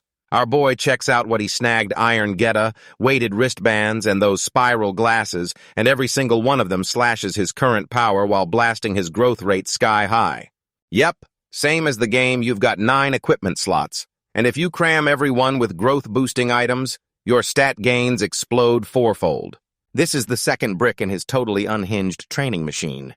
Right as he was finishing his notes, resilient bolts burst Oni-san, "I just got a message. The Black Cat's blessed coin got delivered." He doesn't even waste a second. "Sorry, Rad. I'm heading into that nearby dungeon real quick to grab some equipment." Dude, Rad is straight up frozen in shock. Are you telling me a dungeon that spits out treasure is right there? That close? Heroes. Our hero's smile vanishes, and grim panic takes over his face as the ancient labyrinth of darkness tightens around them, and Rad's expression crumples in shock. Back when he was still playing the game, this was one of the 12 brutal endgame dungeons he could never beat no matter how hard he tried. Brasilia lunges forward at once. "So you're really taking him?" he demands, but she doesn't budge. "You can go die alone, but this body is Rex's, I know, so I'm coming with you." Her loyalty burns like a wildfire, and she vows to obey his orders without a single doubt. They burst up to the entrance, and the air reeked with ancient, bone-deep power. He drops the rules like a hammer. Pay attention. This mission is all about grabbing useful equipment, not charging into the dungeon or picking fights with monsters. Then he yanks out the blessed coin and slams it into action. A blinding holy light erupts around him, swallowing him whole. That coin's power is brutal next 30 minutes in this high-level dungeon. Every single piece of equipment that drops hits with the absolute max enchantment level. The clock's ticking and every second feels like a threat. Just inside, a massive Damascus gargoyle looms in full battle guard. That insane surge of magic pressure blasts out of it, and Brasilia clamps a hand to her chest, gasping for air like it's crushing her lungs. He considers charging in solo, but she yanks his arm hard, her eyes blazing with pure terror. "No, don't," she pleads, her voice shaking because if I lose you too. Then the raw emotion hits him like a wrecking ball straight out of nowhere. He freezes for a beat, then his face softens. "Yeah, all right." "Right." He blurts out his real genius-level plan because he's not here to fight at all. He shows up stacked with a whole haul of steel swords he swiped from the casino. No way these aren't regular swords at all. They're special prizes straight from the casino. He rockets one at a nearby treasure chest and boom, with a savage roar, it sprouts teeth and legs. It's a mimic. So here's the trick: some casino prizes are secretly mimics in disguise, and since they're treated like prizes, you can stash them in your inventory, something you can't do with regular monsters. Brasilia's totally baffled, but then she breaks into a huge grin because it's freaking awesome. Mimics are basically level 10 trash mobs. Every fight just nets you weak loot, so tell me what's even the point. Our boy lifts up a plain little ring because he isn't chasing fancy gear. He's stacking beginner-level equipment with max-level enchantments, all powered by that blessed coin. To prove his point, he orders Roselia to unleash her Windcutter spell. It barely scratches a nearby stone pillar. Then he slides 3 enchanted rings into her hands. Definitely not cursed, right, she asks with narrowed eyes, and he only smirks back like, "How little do you trust me?" I see her slap the gear back on and fire Windcutter again. The moment it hits, apocalypse-level power blasts from her hands, one brutal wave of energy that wipes out every pillar in their path. Roselia stands amid the wreckage, utterly frozen, no words at all. No way she stammers, claiming she's a melee fighter, but our boy just smiles and calmly breaks down how enchanted rings work. It copies drop items with enchantments tuned to the dungeon's level. This one's a level 99, so every spell hits harder. Now those 3 weak rings he handed her, they stack into 1 brutal spell plus 8 minus 1 magic power, instantly turning her into a sorcerer strong enough to level an entire forest. Next comes his real prize. This gear is flimsy as hell, but the enchantments are straight-up god tier, and the best part, anyone can wear them. As Roselia finally pieces it together, her hands start to shake because with that gear, even a brand new adventurer could plunge straight into a high-level dungeon. Our hero grins like he just won, and you can practically feel the power locking into place. This is exactly what he was hunting for, the ultimate peak of leveling gear. Later, he races back to his disciples, loaded with freshly enchanted jewelry and flashy accessories he just snagged. The second they spot him, they all bolt over Old Man. They were losing their minds with worry, because they'd heard he was marching straight into the ancient labyrinth of darkness. "You're the one in charge, after all?" Rad exhales, voice trembling with relief. "Don't scare us like that again, okay?" And right then, the others jumped in, admitting they were all losing it while Mana quietly tagged along, worried sick. When our hero feels that real care, a warm smile bursts across his face. You've crushed combat and adventuring training for a whole month. And right then, the day ends because today, the ban on adventuring is overlifted. The whole team explodes into cheers, and he raises a hand like he's calling everyone to stop. "Whoa, pause the adventure for a second, because we've got a major event to handle first." Mana cranes her neck up at him, eyes blazing with pure anticipation. With every point you've racked up in training, he blurts it out. Then the camera sweeps over the stunned faces of your whole party as he declares, "You all class change." Our boy and his fresh new party stop in front of the temple, the exact place where destinies get forged for real. In this world, switching jobs is as easy as tossing a prayer at a statue, no stress, just done. But the real power move, leveling up your class because a basic fighter only gets 6 sad stat points, while you evolve into a swordsman and jump to 9. Then the 3rd tier hits an imperial sword, basically a walking demigod, and you're stacking 12 stat points per level. It's all about that growth rate, baby. And that's exactly why he's been running this whole last month of dusk training, full-on, unhinged, grinding our main guy's way through these kids, yanking their levels up by force so they can dodge the tutorial and sprint straight into the real action.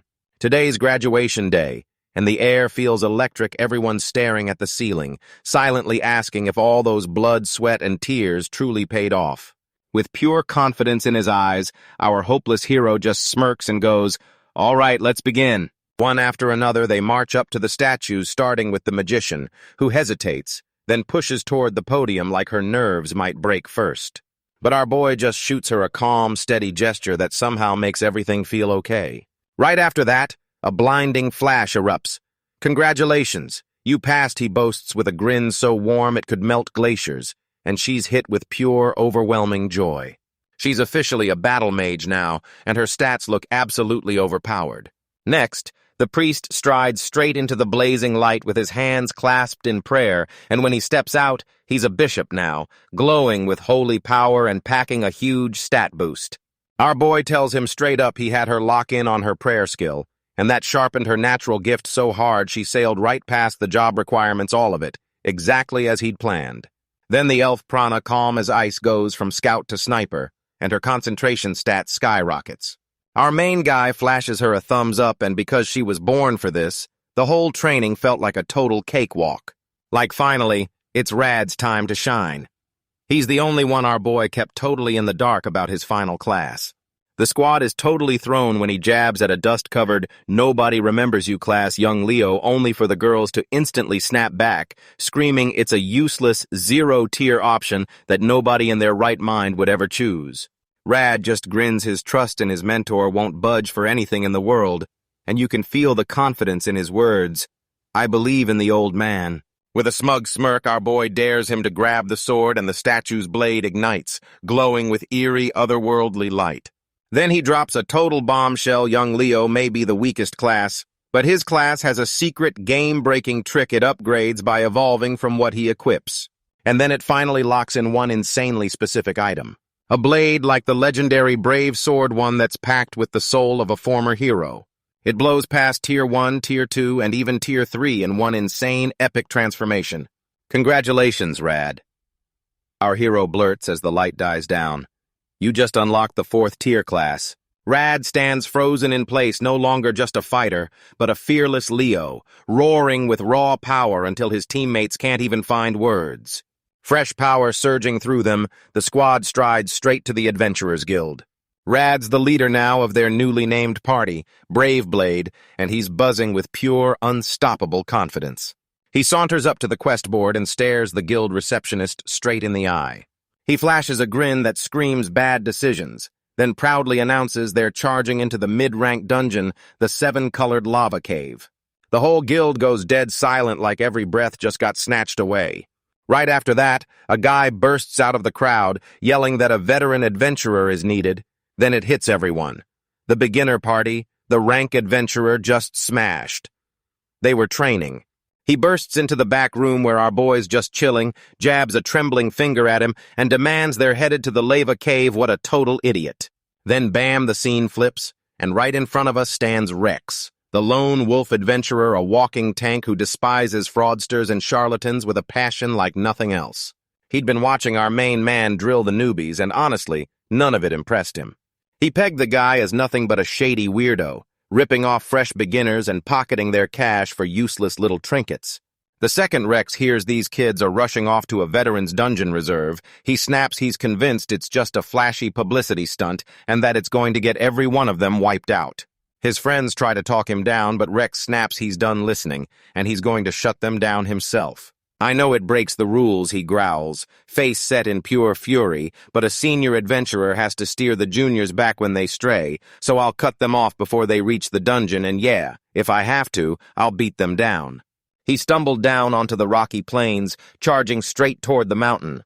Rex and his crew spot the kids, and before they can even blink, he yells, "There you are, because the fight is about to explode." But before he can even take a step, our guy waiting for them snaps up one hand and shouts, "Freeze rain!" And instantly, the ground detonates into massive ice shards that slam down and trap Rex's entire party. Rex is speechless, and I just heard some clowns trying to take down our fresh-faced beginners. Our hero spits it out with pure, dripping sarcasm. Rex starts laying into him about responsibility, but our main man just cracks his knuckles and then he leans in like, "All right, I'll show you my power, you ready?" Yeah, he fires off freeze rain again. This time, he trapped the whole area in a brutal sheet of ice, turning everything into a frozen wasteland. Rex's friends are absolutely horrified, because this isn't just magic, it's a ridiculously powerful sorcerer. Rex barrels in for an attack, but our hero is already gone, snapping out of the way of every strike like it's nothing, and with his agility pushed way too high, Rex howls in raw frustration. But our boy just trolls him even worse, don't test me, with a knife shot. A storm of daggers rockets through the air. He pinned the Rex to an ice pillar by their clothes, and not a single scratch showed. He's totally pinned in place like a living dartboard, and honestly, it's the most savage, disrespectful flex you could ever pull. Rex's ally lunges to help, but our hero is already there, slipping past him like a phantom and landing a ruthless wind slash. The attack gets cut down mid-swing, and the poor guy is left frozen, staring straight into the monster's cold, unblinking eyes. Rage exploding, Rex Bellows unleashed his ultimate skill on arts, and the world turned over. His sword flares with righteous fury, and he smashes the ice prison to pieces. Vergard, he roars, then brings that massive blade crashing down. I want the lows like, bring me the pain and the struggle. But the attack never connects. Our boy stands there, gripping that colossal sword with one hand like it's nothing, totally unfazed. Cracks spiderweb across Rex's legendary blade, racing outward like something's about to snap. And no way he whispers as his spirit shatters in real time. "Do you want to keep going?" Our hero asks, voice dangerously calm. Rex crumples to the ground, defeated.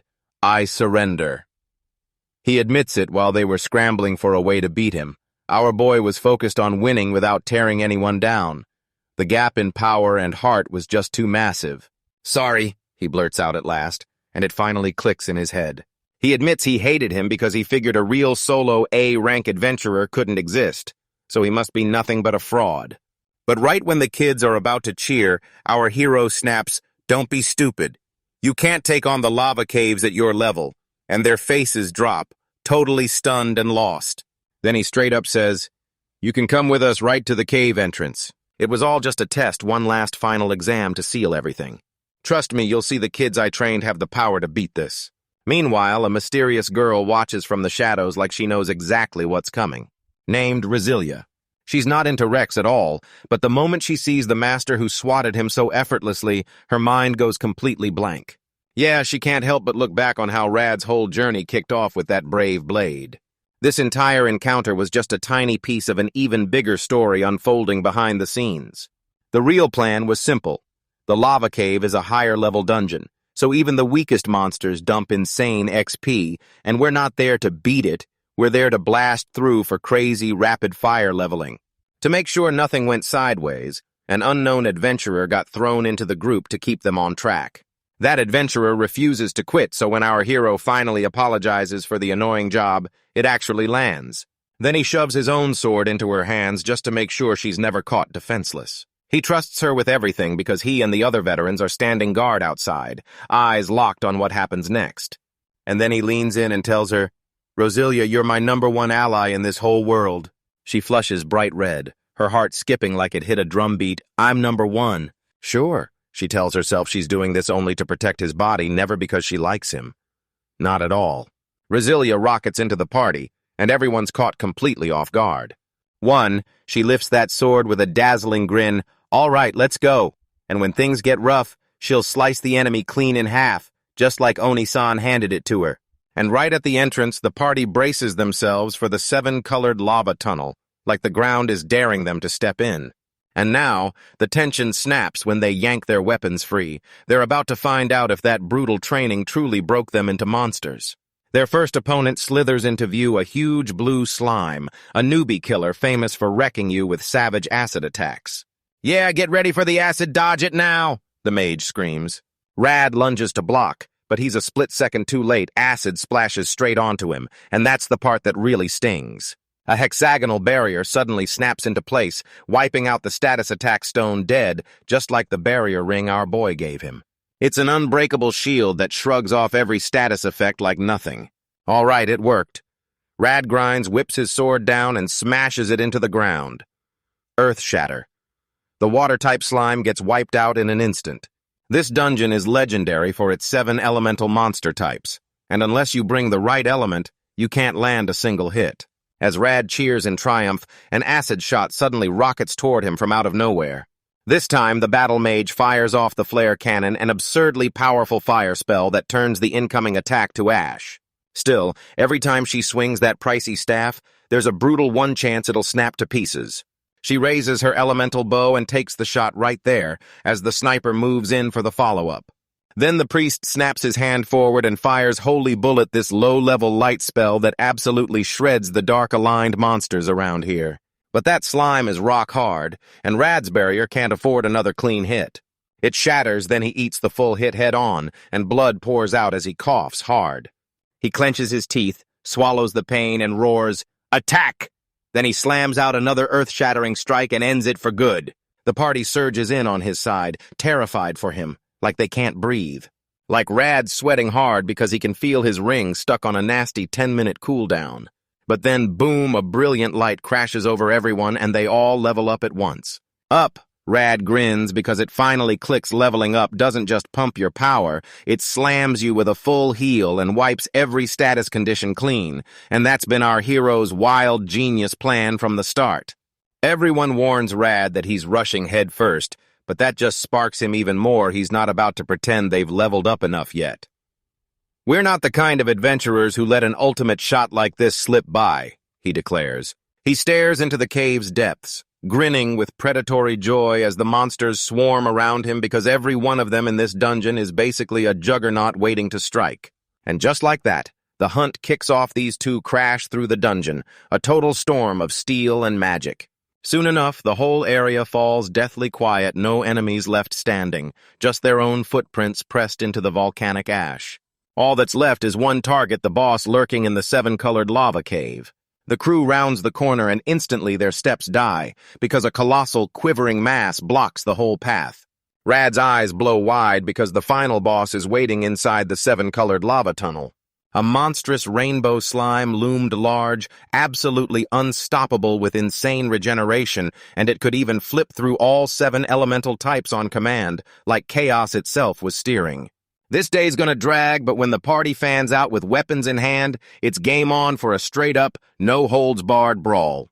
That slime flashes a raging red fire element, someone blurts, while the Rad smirks and says, "Now I'll slice you with an icicle sword." But before he can even finish, the slime shifts again, turning earthy brown right in their faces. The guy sputters, "It's changing element." His strike crashes into the slime and hits nothing. A water move against an earth-type total mana wipeout. Rad clenched his teeth, already adapting, so I'm swapping to Earth's weakness. The Gala Blade only for that slime to beat me to it, blasting a nasty cloud of poison smog right in my face. Like Rad-kun, the whole team panics, but he yells, "I'm fine, barriers up," and then he admits, "I can't see a thing through all this smoke." This whole thing is spiraling into a nightmare. The party hurls volley after volley of attacks. The elf snaps into a grimace, and I've burned through all my wind arrows. I've got 3 left, just when their mage is doing the exact same thing, firing his final ice arrow.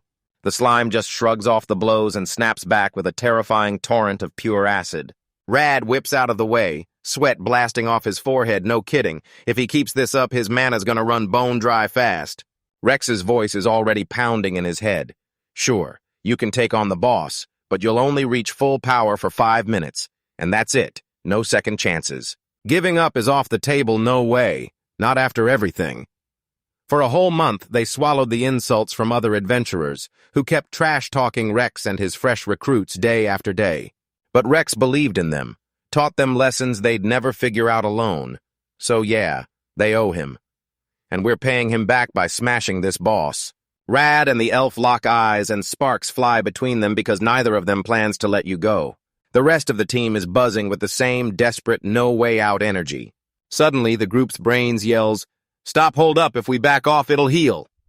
Then he snaps, "But we wait until it turns green, and once it's weak to fire, we strike." It's a wild gamble. Everyone's running on fumes for MP, and the idea of just letting the boss heal is flat-out insane. But Rad fully trusts his crew, and the second that hits, a grin bursts across his face. Let's pray it all works out. That slime shimmers like a damn disco ball, colors snapping and shifting in rapid bursts, and the pressure in the air feels unbearable. Then the nerdy one just bursts into a cackle. "Hey, luck is an ability too." The slime hardens into this blazing, leafy green form, and it works. Rad roars, Rad yells, we all strike together 5 mana. The entire team slams into a final, earth-shaking assault, pouring out every last drop of energy as the countdown blares 5, 3, 2, 1. From miles away, peeking at the dungeon entrance, one of the other adventurers starts squirming, "Oi, Rex, are you seriously just going to leave them hanging? I can't wait anymore." But Rex just stands there, grinning cool and confident like he already knows. Yeah, they've got this. He believed his students could pull it off until the thought of them getting badly hurt hit him like a brick. The smoke from that massive explosion finally thins. Then there they are, battered and exhausted, but still standing like champions because they did it. They actually cleared a mid-rank dungeon. Rex strolls up like it's nothing, and the grizzled adventurer just stares in total disbelief until Rex grabs the boss drop, a tiny, perfect rainbow orb. I swear, that was reckless, because I told them not to form themselves against the boss, and yet Rex says it with pure, proud confidence. He flips the orb to Red. "Good job, seriously." The team explodes into cheers, and the weight of that victory finally hits them. The old adventurer steps forward, staring in disbelief, and then, oh no, he admits he had totally the wrong idea about you, and you really are what you seem right up until that gut-churning sound cuts him off, because a shadowy blade suddenly punches through his chest. Right then, the entire team locks up in pure terror. The A-rank adventurer crumpled to the ground, blood spilling everywhere, gone in an instant.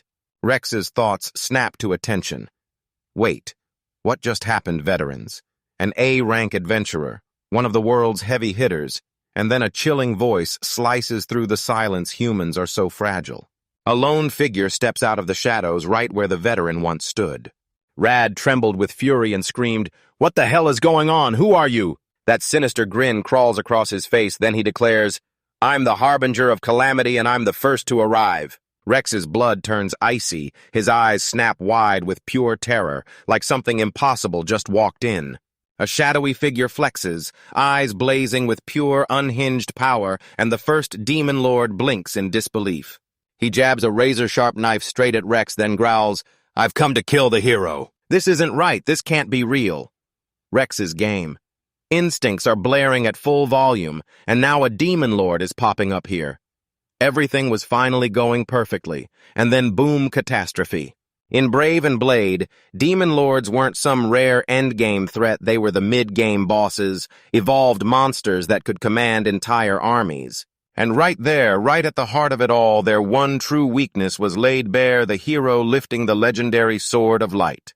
That first showdown with the demon lord wasn't random. It was a scripted trap meant to kick the hero's real power awake, right after they hit level 10. But that event shouldn't be happening yet unless someone secretly lowered the activation requirements. Rex finally grasps the brutal truth. This trigger wasn't the hero hitting a certain checkpoint, it was a party finishing that exact dungeon. And since his students did it before the real hero even showed up, they accidentally kicked off the whole event themselves, and that is the absolute worst-case nightmare. In the middle of the video, he whips around to his students and pure panic flashes across his face, "On run, run away." Right after that, he basically yeets himself at them, throwing his own body up as a brutal shield. Bling just scoffs, "Huh, you think I'm gonna let them slip away, idiot?" Rex is already charging ahead, yanking his blade free. "Damn it, I've got to pull out my metal king sword," as he unleashes a savage flurry of daggers. A knife united unleashed the shot. He storms into the classroom and rips into his students, then blasts out, "Run while you still can." The demon lord just swats the attack away like it weighs nothing, but the power gap is brutal, so he doesn't even flinch. "Are you done?" Bling jeers, and then it's finally his turn to unleash hell. He whips around, moves like lightning, and suddenly lands right in front of Rex. Barely manages to slam their guard up in time to stop that savage hit. Rex knows a straight brawl is doomed, so he slams his trump card, shatters something valuable to unleash a brutal burst of damage, and bam! A final brick hits, as a blinding burst of light and raw power detonates right between them. As the dust finally settles, Rex Pants flashes a confident smirk like, "This is my trump card, and it's gonna hurt." Bling wipes himself off like it's nothing, irritation flickering in his eyes, then he snaps, "You're so annoying." And in a blink he's behind Rex, slamming him hard into the cavern wall. And the force is straight up insane. One tiny graze alone sparks shockwaves of pain that rip straight through Rex's body. He whips around and fires off one last earth-shattering break. But the bling's already disappeared, his students shove forward fast, and Rex-san yells, "We've got your back." Rex's voice turns ragged with pure desperation. "Daunt, get out of here now." The Ling erupts into a wicked cackle, popping up right beside Rex. "Don't you dare look away from your opponent." A brutal, searing pain slams into Rex as Bling's cursed blade drives straight through his gut. Bling leans in, locks eyes, and drops a triumphant whisper, "Game over." Then he twists the blade one more time just to make sure. The demon lord shoots a ruthless, glittering grin like he's loving every second of what he's doing. The whole place tore apart wreck after wreck until everything collapsed. He choked and coughed up blood, and just like that, the world slid into darkness. Right in the middle of the party, she bolts forward and thrusts her glowing hands out. "San, I'll heal you." But Bling just bursts out laughing. Healing magic won't touch him. Of course it can't seal that wound with weak little magic like yours, because my knives are stuffed with curses. Bastard, he let out a vicious roar, pure rage blazing across his face, and there was no forgiving him. He and the others lunge into a desperate, pointless attack at a god-tier enemy, and Rex can only stand there, horrified. Don't. Bling doesn't even break a sweat. Annoying gnats, and he just sneers. With one contemptuous flick of his hand, he blasts them all away, sending every last one of them crashing down and knocking them out cold. Tears gush down Rex's face as he watches his friends drop one by one. Bling stares down at him, and his grin oozes pure malice. Sure, he's frustrated, but that's the world he's stuck in. He lifts a cursed knife over one of the unconscious students, and even if you little fries thrash and scream, you still can't change it. Our worlds are built on a brutal gap, and you're nothing more than something for the powerful to trample. The girl on the ground jolts awake, gasping for breath as she yells her brother's name. Bling shoots his hand up, ready to land the final soul-crushing blow. See ya, you're nothing but small fry. Rex's world just shattered. This is the end. Then bam, a dazzling beam of brilliant light crashes down from the heavens. A holy power crashes down on the battlefield, pinning the demon lord in place like he can't even breathe.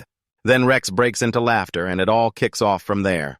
A fractured, unhinged, triumphant cackle slams through the cavern walls while Bling stands there utterly stunned, gasping, "What are you laughing about?" Then bam, the light collapses into one blazing form, a magnificent blade, the Sword of Light, forged by the goddess of salvation for the chosen hero, and every spark of it feels like a holy purge shredding the darkness.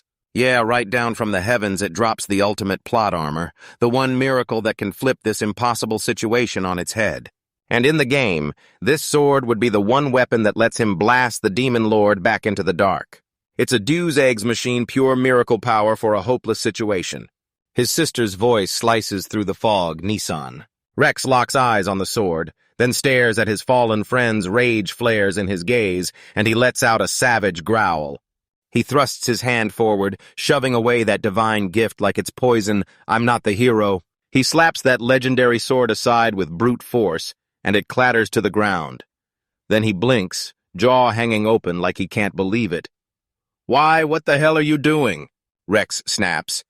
Being a hero chosen by fate. That's not me, while a grim grin spreads across his face.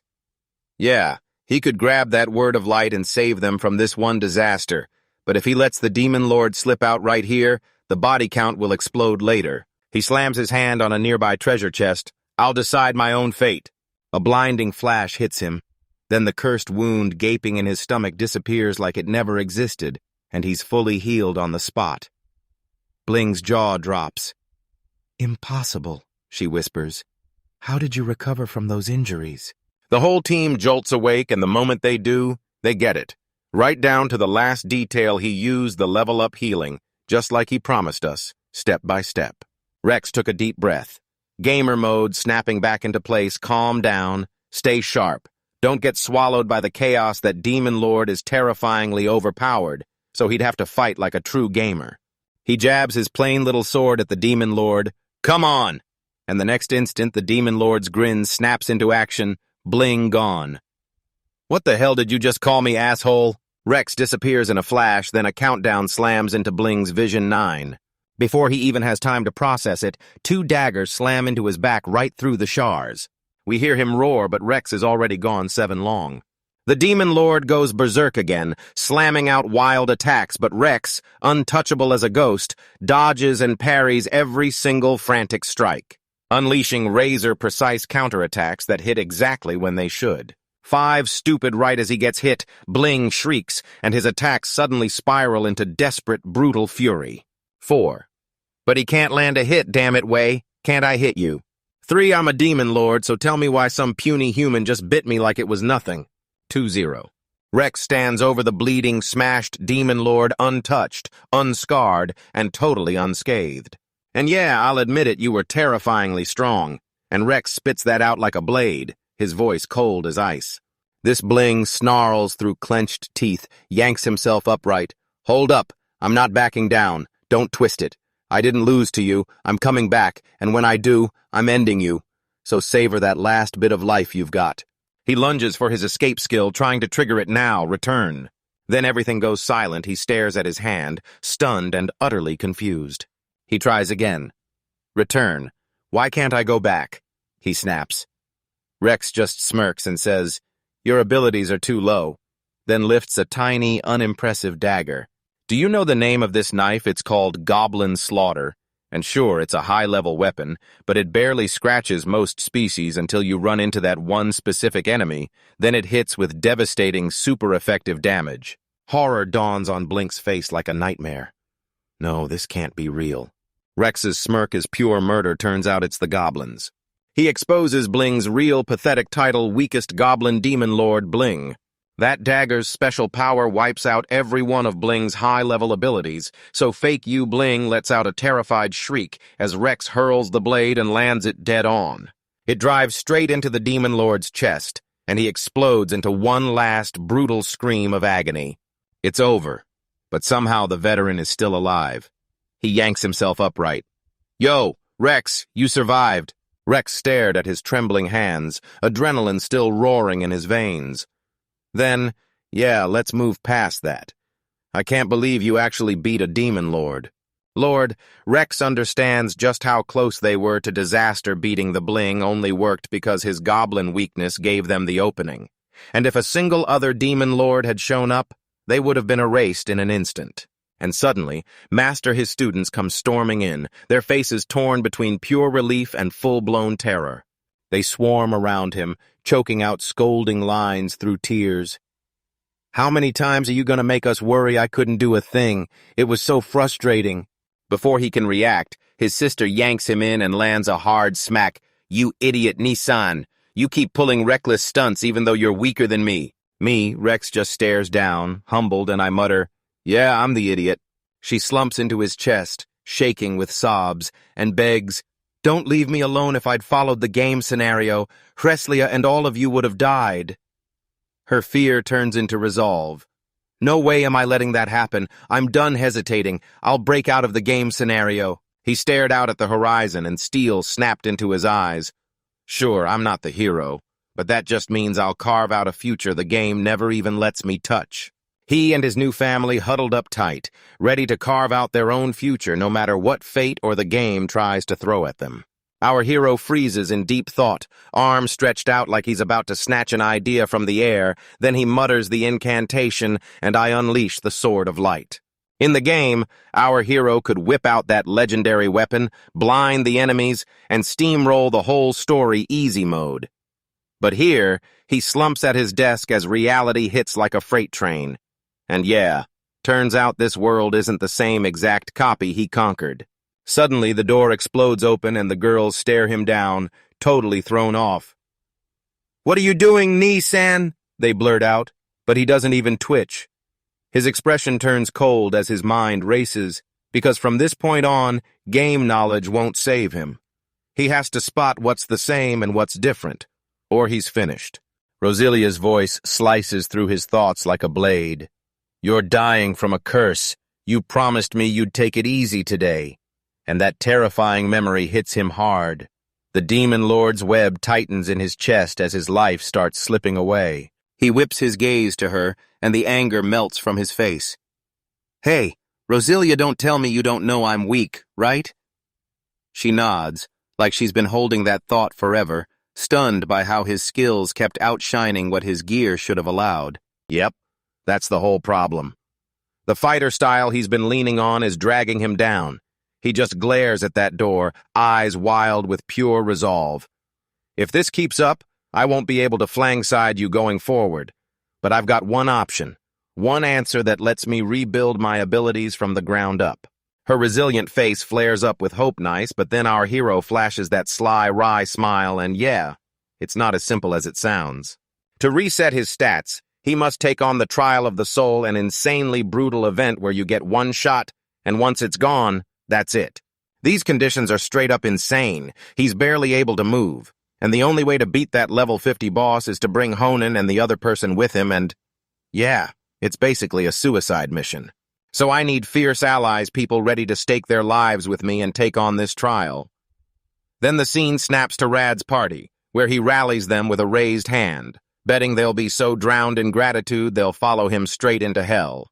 Rosilia clocked it instantly. You can practically see it on Rads. But our boy knows the real deal. They're good kids, sure, yet they'd never understand the crushing desperation pushing him, so he can't bring himself to tell them the truth. As his mind wandered, Dinfamus got pulled straight back into the game's heartbeat, his Trial of the Soul event. The prize is a full stat reset, but getting there is brutal, pushing you straight into the one place where strength decides everything. The frilly arena. Rad's crew stands in front of that giant monster of a building, jaws dropped and hearts pounding with pure awe. This legendary arena is a relic of the gods where fighters can unleash everything in brutal duels, no risk at all. It's the ultimate proving ground. Hammer your builds, unlock rare skills, and watch the world's strongest warriors absolutely obliterate each other. Rad instead locks eyes on a statue of the first champion and undefeated gladiator legend who never once lost a single fight, not even once, ever. And the reigning champ supposedly his long-lost bloodline.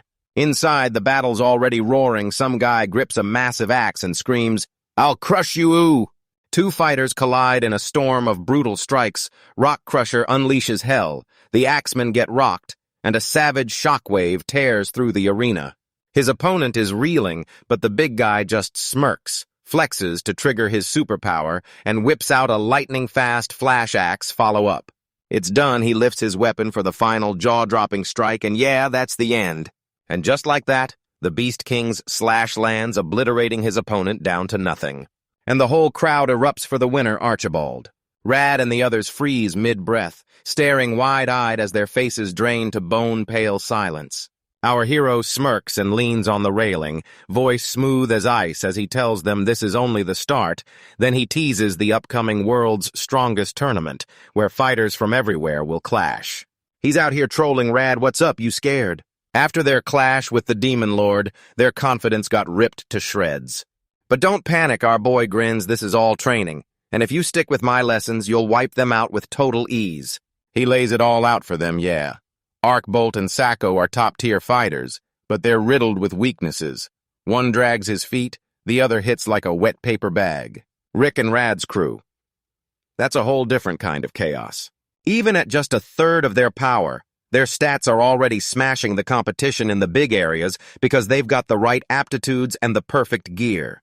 Sure, your levels and status look huge, he tells the fighters, but your class skills?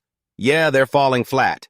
He whirls back toward his party, raise them to max, and you just might aim straight for the top. Sure, winning the tournament matters, but the real trophy is way darker, beating the champion from the last tournament, the descendant of that legendary gladiator. The undefeated Sword Saint, Nilva, untouchable and legendary. A warrior so unreal he hasn't lost a single match since the moment he debuted. Right as Rad's crew dashes off to start their 1,000 sword swings, Rosilia catches up to our hero and blocks his path, so, Oni-san, you're really not going to join the tournament. He can't lie to her. He doesn't just choose not to. He literally can't. And with Nilva standing there, there's no way he can win. He remembers a time when his power was sky-high, and he crushed opponents with ease like Archibald, no struggle at all. He even stood toe-to-toe with the Sword Saint himself. But the memory hits like a stabbing bruise, pain, failure, and a flash of steel. One flash blade, and it was instant death, no chance to breathe. My abilities, gear, and skills are all maxed, but this still isn't even a real fight. He's swallowing the truth, the pressure crushing him in real time, and if I'm like this right now, I'd get wiped 100 times over. Right then, he catches a commotion. Some girl is shaking like crazy, eyes wild, looking completely desperate. "Are you really Rex Summer, the rank adventurer?" she blurted, eyes blazing with fear and hope all at once. Hope snatches his hands and practically pleads, "Please, please tell me about my abilities." "Wait, meet the new girl, Maisie." Rad's been running his mouth, bragging that Rex is the best teacher in all of Frelia. And it hit her. Those shady rumors about him had to be nothing but lies. Her party has been on this wild quest for 2 whole years, constantly fleeing that 7-colored lava tunnel until they're beyond exhausted and running on pure panic.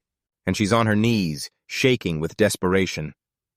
"I need a change, please. Tell me what I'm good at." Rosilia snaps back right away. "Don't even think about it.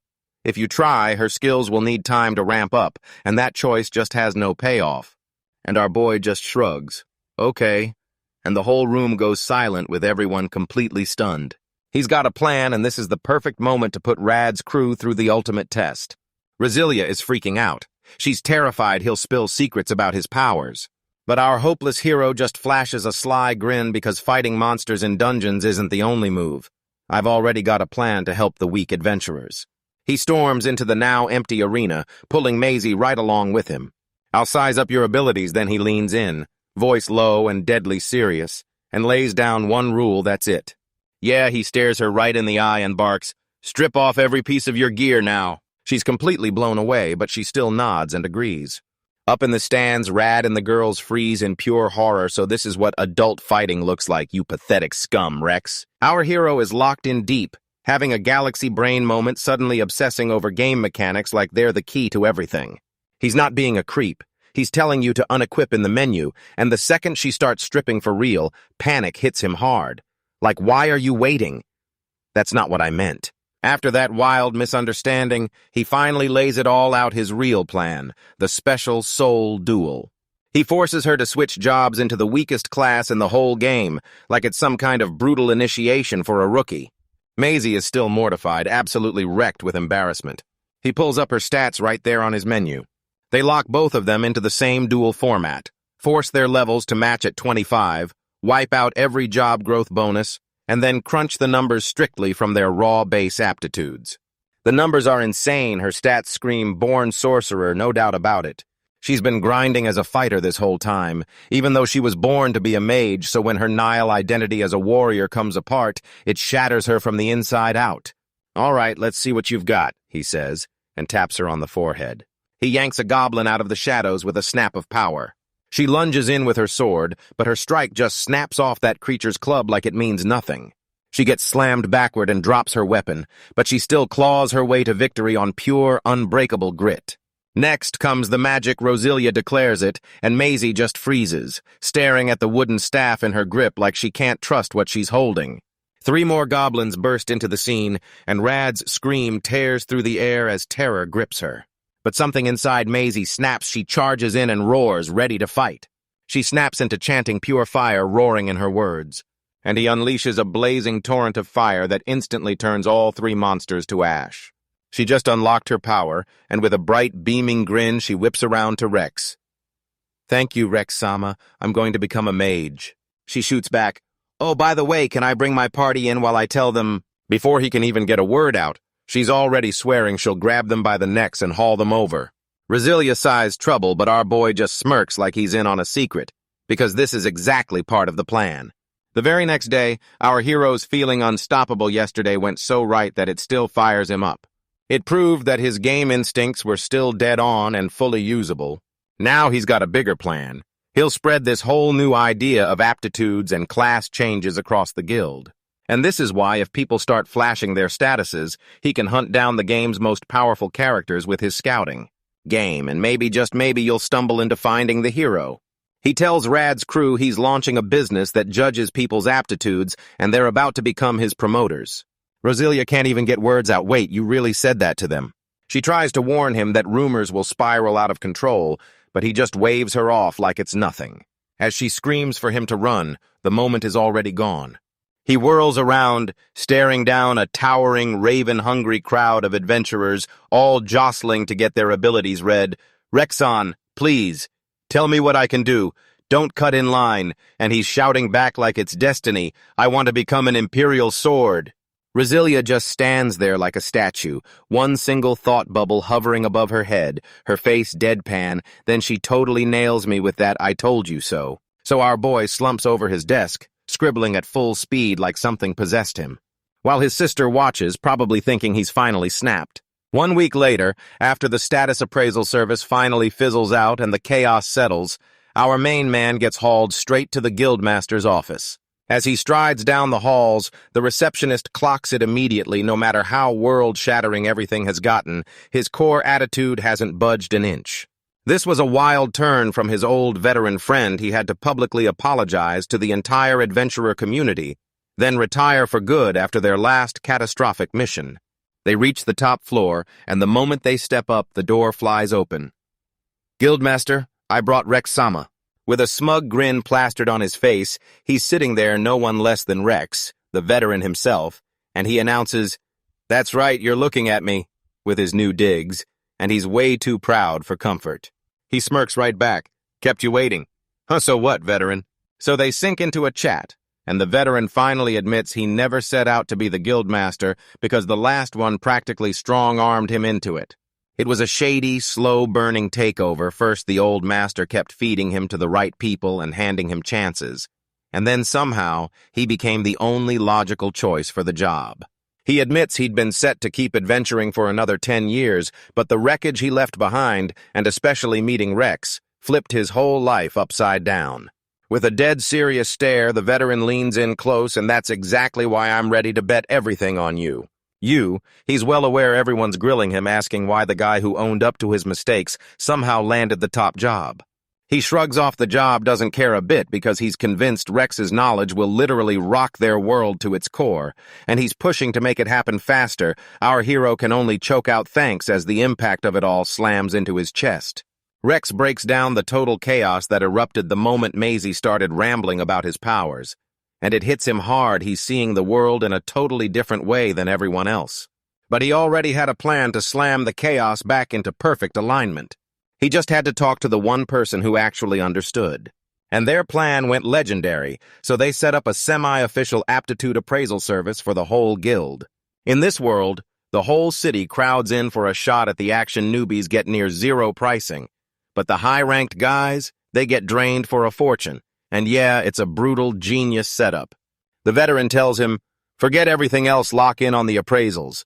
The guild will take care of the dull, backbreaking work because his time is a resource humanity can't waste." And Rex, humble as ever, feels like they're getting a steal, so he snaps that up, making the very first week totally free. A veteran locks in a determined stare. He demands Rex personally checks his stats every single time he levels up. Because this isn't just about the numbers, it's about proving his potential in a way no one else can.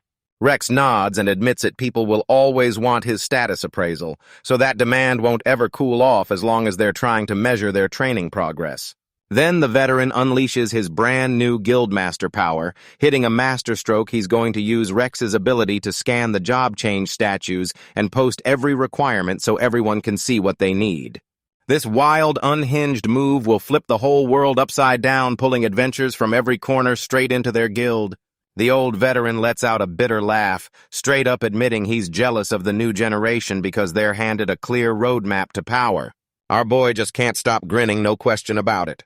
But even now, he's still freaking out because he can't stop thinking they're handing over way too much of their edge. That veteran just scoffs, then we blow past all of it and go way beyond. He sighs, slaps his hand to his head, then asks you, "So what do you honestly think of yourself? You might be yourself, but you're the kind of adventurer who takes things way further than anyone else." The scene snaps around, and our guy is back with his crew. These legends have been grinding non-stop. Prana keeps needling Rad for being ridiculously happy because deep down, Rex is finally getting the praise he's been owed all along. They've been grinding non-stop and leveling up like monsters inside the lava tunnel, and now they're about to get some ultra-special training thanks to Rex's outrageously cracked game knowledge. He lays it all out for them.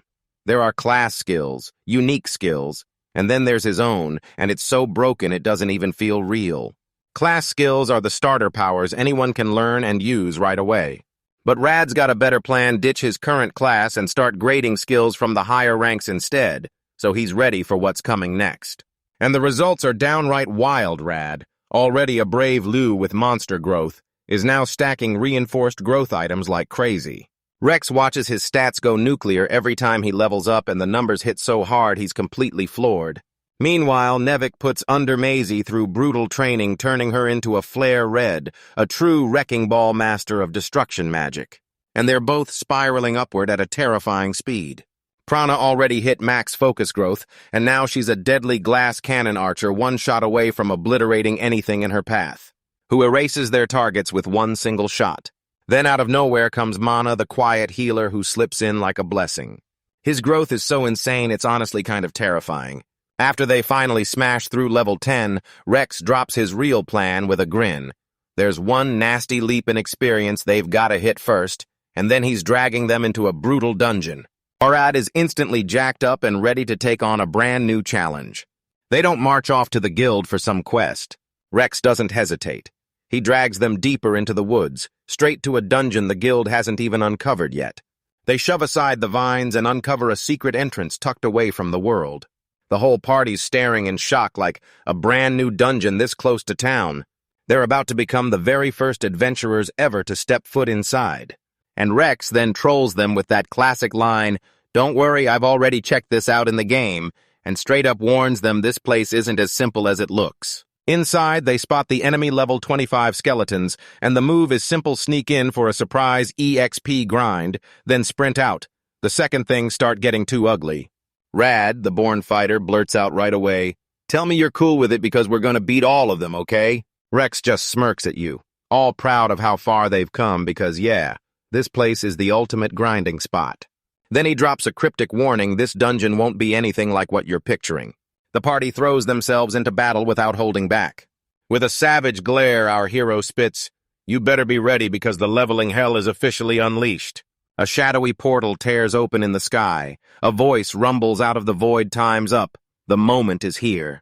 Before our heroes even understand what that means, the earth starts shaking. Rad snaps his head up, totally stunned. A whole legion of armored knights just appears out of nowhere, snapping into a tight ring and drowning everything in steel and dead silence, so what the heck is happening right now? Then that same sketchy voice snaps through the chaos dangling upside down from the ceiling, grinning like he owns the place like a bizarre boss wrecking your plan, and he says, all casual, "That's the decoy I set up a week ago." Finally, he lays out his wildly over-the-top scheme. He's using a decoy that can't be targeted. And after an hour, it will unleash an endless flood of knights. While the real threat is safely up high, these guys are only close-range fighters, so they can't even reach him. Nuke stitches everything together with dawning horror. And this isn't some cheap trap, this thing goes full infinite, popping out an endless mob. Rex's grin snaps wider into full-blown madness. "You really thought rounding them up was the end of it, huh?" he asks, voice oozing threat and daring you to blink. Everyone in the party just stares, then the crushing truth hits them like a thunderclap. "Oh, we're here to level you up, every single one, crush these knights right through, no stopping before the day's over." He roars. With that, the chaos explodes, steel clashes, chaos roars, and the battle symphony kicks off. Nuke doesn't pause for even a second, his glasses blaze as he unleashes his magic and hammers out, "Gravity." A pack of knights gets wiped out in an instant, their armor screaming as an invisible, gigantic force smashes down on them. "Leave it to me, Nuke," Rad roars, stepping up like the hero he's built to be. Then the cleric snaps for a shield, and our boy delivers. He lunges into place just in time, swallowing a brutal hit that was meant to slam into her, and he throws every last thing he has into stopping it. The gates open, Prana charges forward, and he lets out a brutal scream. Prana rips loose a savage scarlet conquest bomb arrow, and it's chaos from the first second. And it absolutely obliterates the night with a scorching, blazing explosion. But while they're still working on that one, Rosilia snaps into a crimson blur. She rockets past another knight in the blink of an eye, her blades slicing the air like they're singing. She doesn't even slow, she tears through the enemy lines like a storm, leaving total wreckage behind her, and she growls, "Keep coming," braced for whoever steps into the next fight. Hours later, the last knight finally crashes down. Our team staggers in the wreckage, breathing hard, wrecked but still standing, and yeah, we beat them all. Rad pants. Notes, and then it slams into them. Exhaustion evaporates. Joy bursts wide open. Buidai T. Now we're not just adventurers, we're full-on, battle-ready legends. Rad's buzzing as he checks his fresh level 30 stats, feeling untouchable until he spots Rex's status screen level 52. The poor guy's soul yanks straight out of his body, and his stats get absolutely shredded in every single category because that gap is just brutal and demoralizing. Nuke and Mana slammed into level 32, and their rear guard abilities looked downright unreal. And Prana isn't just level 30, she practically prayed for her life, earning a ridiculous praying saint title that's equal parts epic and hilarious. Rad clocks that our main guy's getting beat up like, "Hey old man, you're really not looking too good." He shoots them a heartfelt thank you, admitting they never would have built this kind of strength without him. Rex shuts his eyes, a small, exhausted smile tugging at his lips. Yeah, now it's time I borrow your strength for real. His eyes snap open, those familiar, dangerous sparks blazing in them, and just like that, the party celebration screeches to a stop. Tomorrow, we're diving into the 12th Deepak Dark Dungeon. But yeah, they flip out because the 12th dungeon is where Demon Rusluffy hangs out Rex, though he doesn't even flinch. He shrugs and says, at their level with Brank gear, this is totally doable. Rad is totally baffled by the whole evaluation ranks thing, so Rex drags him down and fires off the tutorial he totally skipped, breaking down how those raw stat numbers turn into a letter grade system. He flips Rad his stat card, only now every number is glowing with fresh, shiny new ranks. It's a total game changer. One quick glance and you can spot your strengths and weaknesses instantly. But Rad's confidence drops through the floor again because right there, we're no match for the Demon Lord, and Rad's practically begging, we'll just drag you down. Rex just grins and trolls him. Go check your stats again. See that yours are already higher than mine. The moment hits Rad like a hammer, he's not a rookie anymore. You're already in Frelly's top aces, Rex declares. The entire party gets rocked, everyone's face hardens with fresh, unstoppable determination. They puff up their chests and brag that they've already beat Rex on stats, so now they'll wipe out the small fry on the way. Nuke practically radiates confidence because no matter how insanely good Rex is, he's only one person, and we're ready to hit back together as a team. Rad nods, then tells Rex to back off. Leave it to us. Something inside him snaps and the confidence critical hits like a thunderclap. He bellows, Ivy changed in my mind and I'm fighting too. I'll massacre all of the dungeon nummies by my CF. They charge straight toward the chilling, ominous entrance of the ruins. Rad is still freaking out, so Rex slams a rough, reassuring pat on his head and tells him with a grin, I told you not to worry. Then a whole horde of enemies comes out of nowhere in the distance, and Rad's panic explodes like a scream. Rex just erupts into a cackle, making it crystal clear he meant it. He's handing the reins to the team. Inside, a welcoming committee of 7 zombies shambles out to greet them. Before anyone can even shout teamwork, Rex Bolts sprints in and devours his way straight into the horde. He screams, and his face becomes a mask of wild, unhinged joy. He swings once and just demolishes the zombie's head with pure, savage force. He straight up admits it, real-life close combat drives him crazy, but put him in the mix and he'll go berserk with that unstoppable power. That was pure stress relief, like someone just snapped the tension in half. He tallies every kill, and yeah, this one's the 7th. He keeps going suddenly. He's lining up his next victim right there. Just when it seems over for him, a flash of steel snaps out from the side Roselia has already mowed through her own chunk of the horde. He flicks his eyes to her stats and his jaw practically drops. Sure, her level's lower, but her numbers are downright terrifying. He's straight up sobbing, completely undone by just how shattered she is. But I'm not backing down, he roars, diving straight back into the chaos. Roselia's a living storm of death, riding the rush of her brand new power, and with that kind of strength, she absolutely would have crushed those gargoyles instead of losing. Her eyes sharpen with pure resolve this time. She'll be the one who protects Nissan. Her brand new class, Ninja, just detonated her power, teaching her the broken move Ambidextrous and letting her dual wield like a menace. This power lets her control both hands at once, firing off 2 totally different techniques at the same time. In the game, you couldn't do it with just any setup. You needed a rare, super expensive controller to make it work. Turn that on and you unleash a ridiculously OP playstyle. She hacked the whole system, blending ninja tricks with thief finesse and ruthless over arts until the build was pure cheater tier. She's practically glowing with that power trip. Like, yeah, being able to pull something like this isn't so bad after all. The 2 siblings shove right back into their brutal showdown, hacking and slicing their way through the undead like it's personal. Rex spots his sisters out of MP and jumps at the opening. He rockets into the air as the last zombies line up like they were meant for him. At the final break, he erupts in a scream, then slams out a devastating attack that obliterates 14 of them in one legendary shot. They're right in front of the final group, battered to the bone but buzzing with adrenaline. Their faces twisted in sync, screaming the same battle cry as they brace for the final surge. Yeah, I'm ready.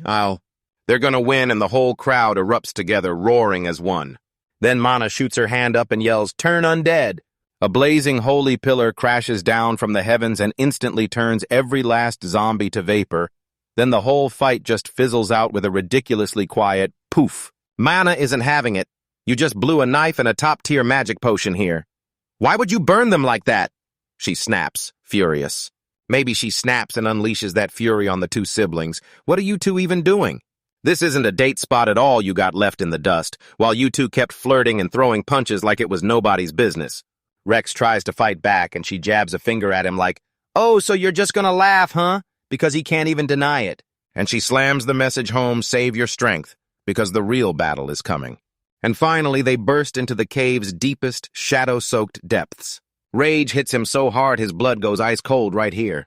Out of the shadows slithers the Death Watcher cavern boss and an Elder Lich combo, its brutal gimmick one-instant death attack that can straight up wipe you from full HP. The whole party is frozen in terror, like their bodies forgot how to move. Rad is already hunting for the exit, Eche. Tell me we don't have to slug it out with them right now. Rex won't budge because this opponent is brutal, and we have to take them down right now. Now, Roselia pushes to join the front lines, her mind locked on the plan as it all comes back to her. But Rex snaps it down on the spot. She has zero magic resistance for that. This event hits different because it's in its own league entirely. Rex admits that even if I grind on my own, this foe is brutal, and I'm not strong enough to beat it alone. He whips around to his friends, a savage grin tearing across his face, then he growls, "But we're not alone." The whole party rallies beside him, and fear gets burned away by pure, fiery resolve they're in this side by side. The plan is locked in while the hulking, bony Elder Lich cackles from its throne of shadows. It's already sure this party of heroes is nothing but a crunchy snack. But our squad stands shoulder to shoulder, unbreakable, crushing back the creeping darkness inch by inch.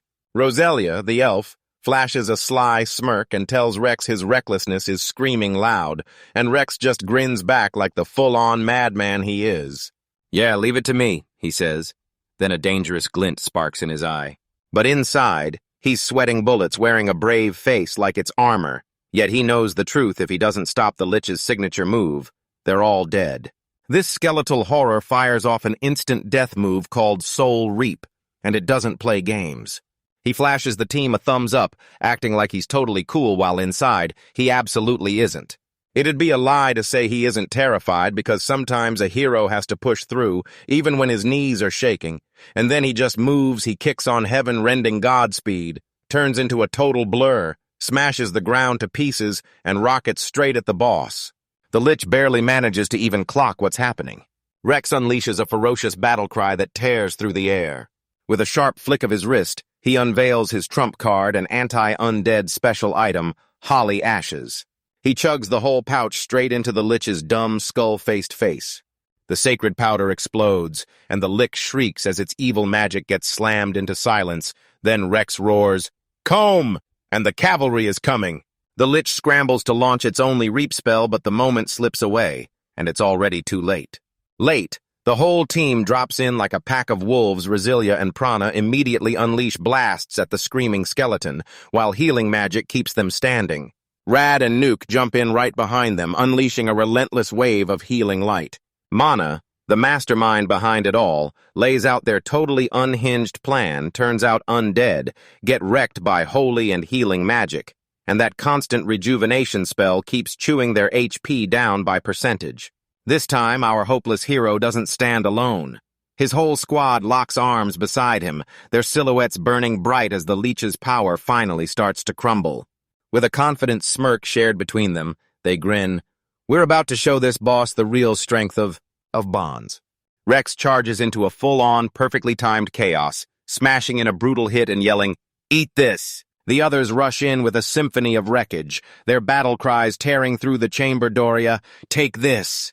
The Lich is getting absolutely crushed, hammered from every side in a relentless storm of attacks.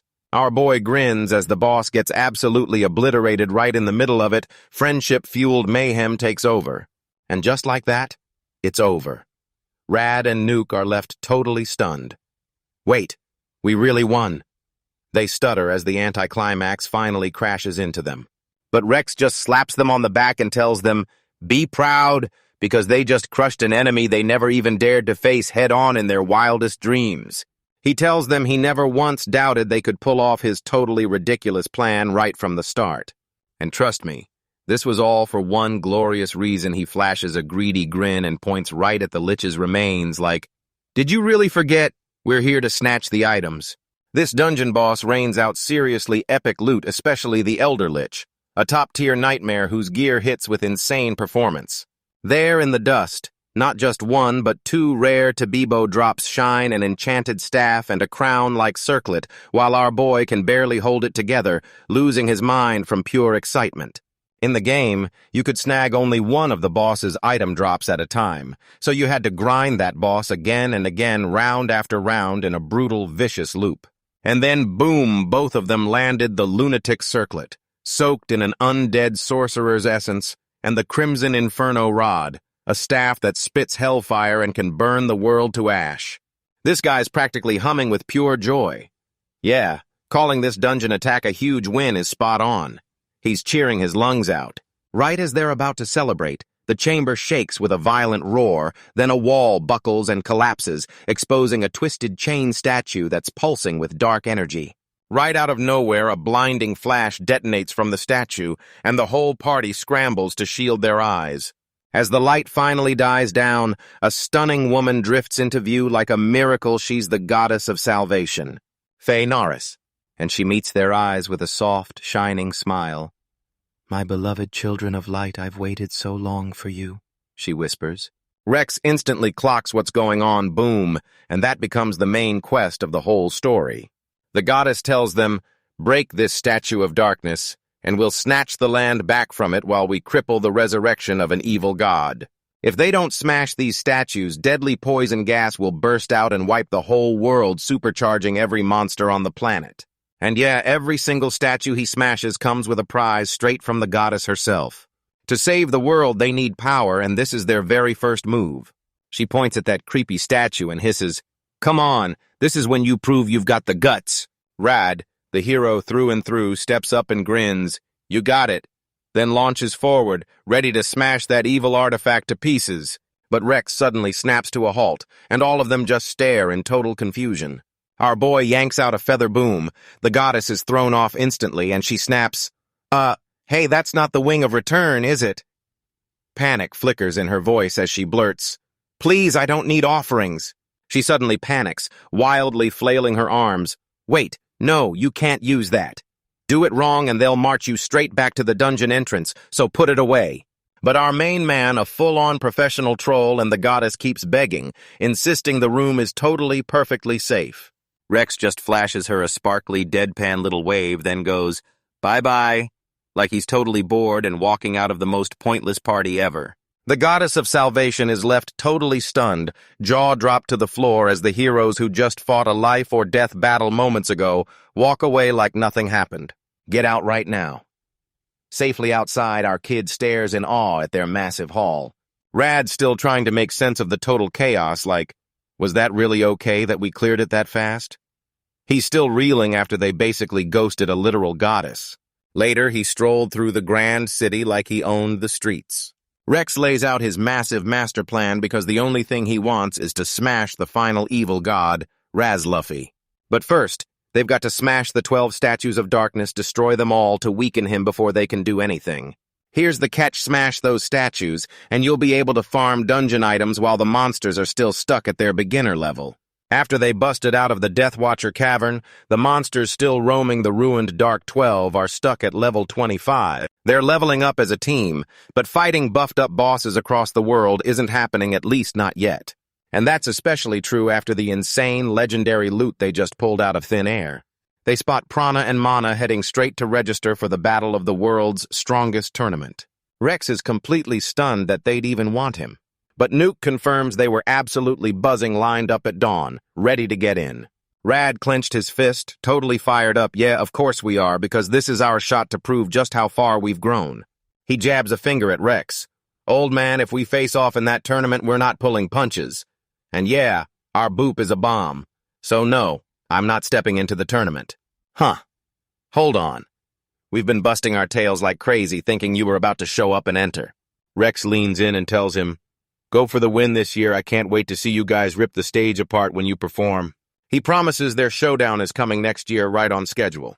Then he drops the real reason, and right now, that new gear is about to prove exactly how useful it'll be for Tim. The tournament rules are brutal. If your HP dips under half, you're out and recovery items are banned, so your gear decides everything. Event becomes even more important than base stats, because you can't level up and gain experience. He squares his gaze on Nuke, especially on you. He slaps the Elder Lich's drops in your hands gear meant for magic users, packed with nasty little quirks, but push through, and it unleashes terrifying power. He breaks down the lunatic's circlet. It hands you magic like you've never seen, but it brands you with permanent madness, boosts your power twofold, and then slams you with a 50 gamble where your spells go haywire and you end up hurting yourself. Rad's expression screams the truth. These items are ticking time bombs the second they're in play. But hold up, this circlet doesn't just shine. It hides a secret power that snaps open a totally special class change, Lunatic Leo. Rad freezes. Are they seriously saying he's in the strongest class? That stat comparison is straight up wild. Brave Leo's got a clean, balanced 15 across the board, while Lunatic Leo is basically zeroed out on health and defense, yet somehow rockets to 70 in both magic power and magic defense. It screams glass cannon, and our hero can't stop grinning at this hardcore min-max romance. Next up, boom. The Crimson Inferno Rod is about to hit the spotlight. But this is a peak-tier magic item so insanely powerful that when a low-level character wields it, the results hit even harder. Money-wise, the red flare rod is stamped at a jaw-dropping 50 million, so you better believe the Crimson Affair are coming for it too. Is worth a jaw-dropping 1 billion. The kids stand there, mouths hanging open, their brains fried by the sheer number. Rex grins as he devours the flavor text, straight up flexing supreme materials and calling out blasphemous techniques. Right up until the final part, once you're using that magic growth gear, your growth drops straight to 0, and yeah, those items are basically landmines. So, Rad yells. Nuke, the ultimate pragmatist, shuts the idea down and refuses to use it in the tournament. He wants to prove how strong he really is, no crazy gear, just pure power. Rad just grins at Rex, and I'm thinking, yeah, you could probably pull off something straight up unbelievable with them. While the others rush off to train, Rex slips away to check on the girls. For a split second, his confident mask drops, and the truth hits him. I'm old enough to know better, so what am I doing? Then he lets out a heavy sigh. He spots his party shining bright with hope, their eyes locked on him like they're ready to bet everything on his next move. The truth is, he knows the gap in power between them is absolutely enormous. He's not just bored with the tournament, he's terrified that if he steps in, the world will move on without him. And worst of all, he realizes there's no secret loophole he can dodge because with his current level, if he walks in there, he's not winning. The thought of seeing their disappointed faces crushed him. He just couldn't handle it. Suddenly, he hears a woman's voice scream in panic, "Don't come any closer!" Then he snaps to attention because that's when Prana's voice hits him. He rounds the corner and freezes. Prana and Mana are trapped, and he blurts his name out, panic tearing through his voice. Right here, his blood turns to ice. Right in front of them stands the ghost of his past, one of those legends from the game. Time, because the real strongest player was out there, and he'd never, ever catch up. Nilva, the undefeated sword saint, no one's ever managed to bring her down. The arena's unbreakable champion, standing there like nothing can stop him. Why are they tangled up with Nilva? Did you see him panic? Nilva's stare slices through the air, sharp, cold, and downright terrifying. Rex feels this crushing pressure slam into him so hard it's about to fold his knees in half. This man steps in, and his aura hits harder than any monster he's ever faced, like the power gap between them is a bottomless pit. He's drowning in helplessness until he sees the girl's hands reaching for him, and terror floods their eyes. And just like that, his fear got incinerated by one rock-solid thought: I can't leave these girls behind. The air snaps ice cold as a brand new challenger steps in, and his stats are flat out insane, going from level 7 to Nilva like he just walked out of a final boss convention. Meanwhile, our boy Rex, just a humble level 52, feels the brutal power gap hit like a wave, and he's sweating buckets. And let's be crystal clear, this isn't some tiny gap in power. It's a full-on Grand Canyon-sized difference. Like the numbers got out of hand on the Advent chain, you've got the normals, the veterans, the top-tier badasses, and then way up in that elite 4-tier solo standing there all by himself is Nilva. He's not just playing a different game, he's playing a rigged one from the start. because this guy was literally born a sword saint. His growth rate is so stupid it makes everyone else look like they're leveling in slow motion, and when he and Rad were kids, they were only 14 points apart. Now the gap screams 45, which is straight up unholy broken. Rad kicked things off as a straight-up fighter with a growth rate of 6, while Nulva launched as a brave Leo blasting ahead with a growth rate of 24. Past, present, future. None of it matters. Nilva's the sword saint, the strongest end of story, and that truth is downright terrifying. This absolute unit strides up to our hero's party, eyes colder than a forgotten popsicle. Then he snaps, not even glancing at Rex.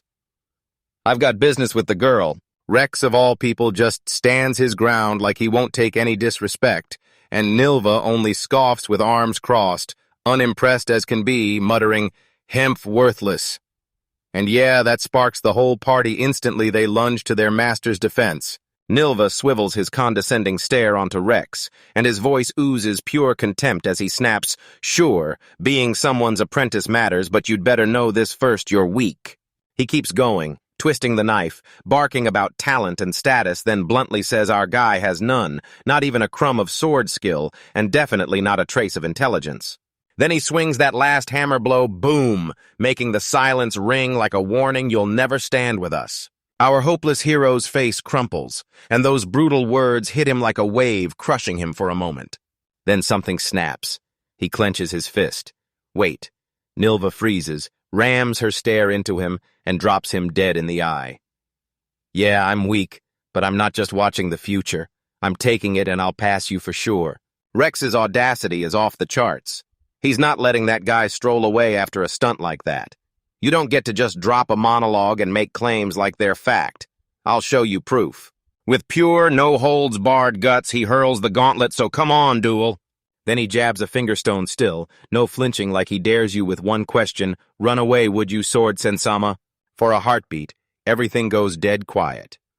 Then Nilva throws his head back and bursts into this totally unhinged cackle. "Ha ha ha!" A laugh so wild it's basically a Saul duel, and he's clearly playing for keeps.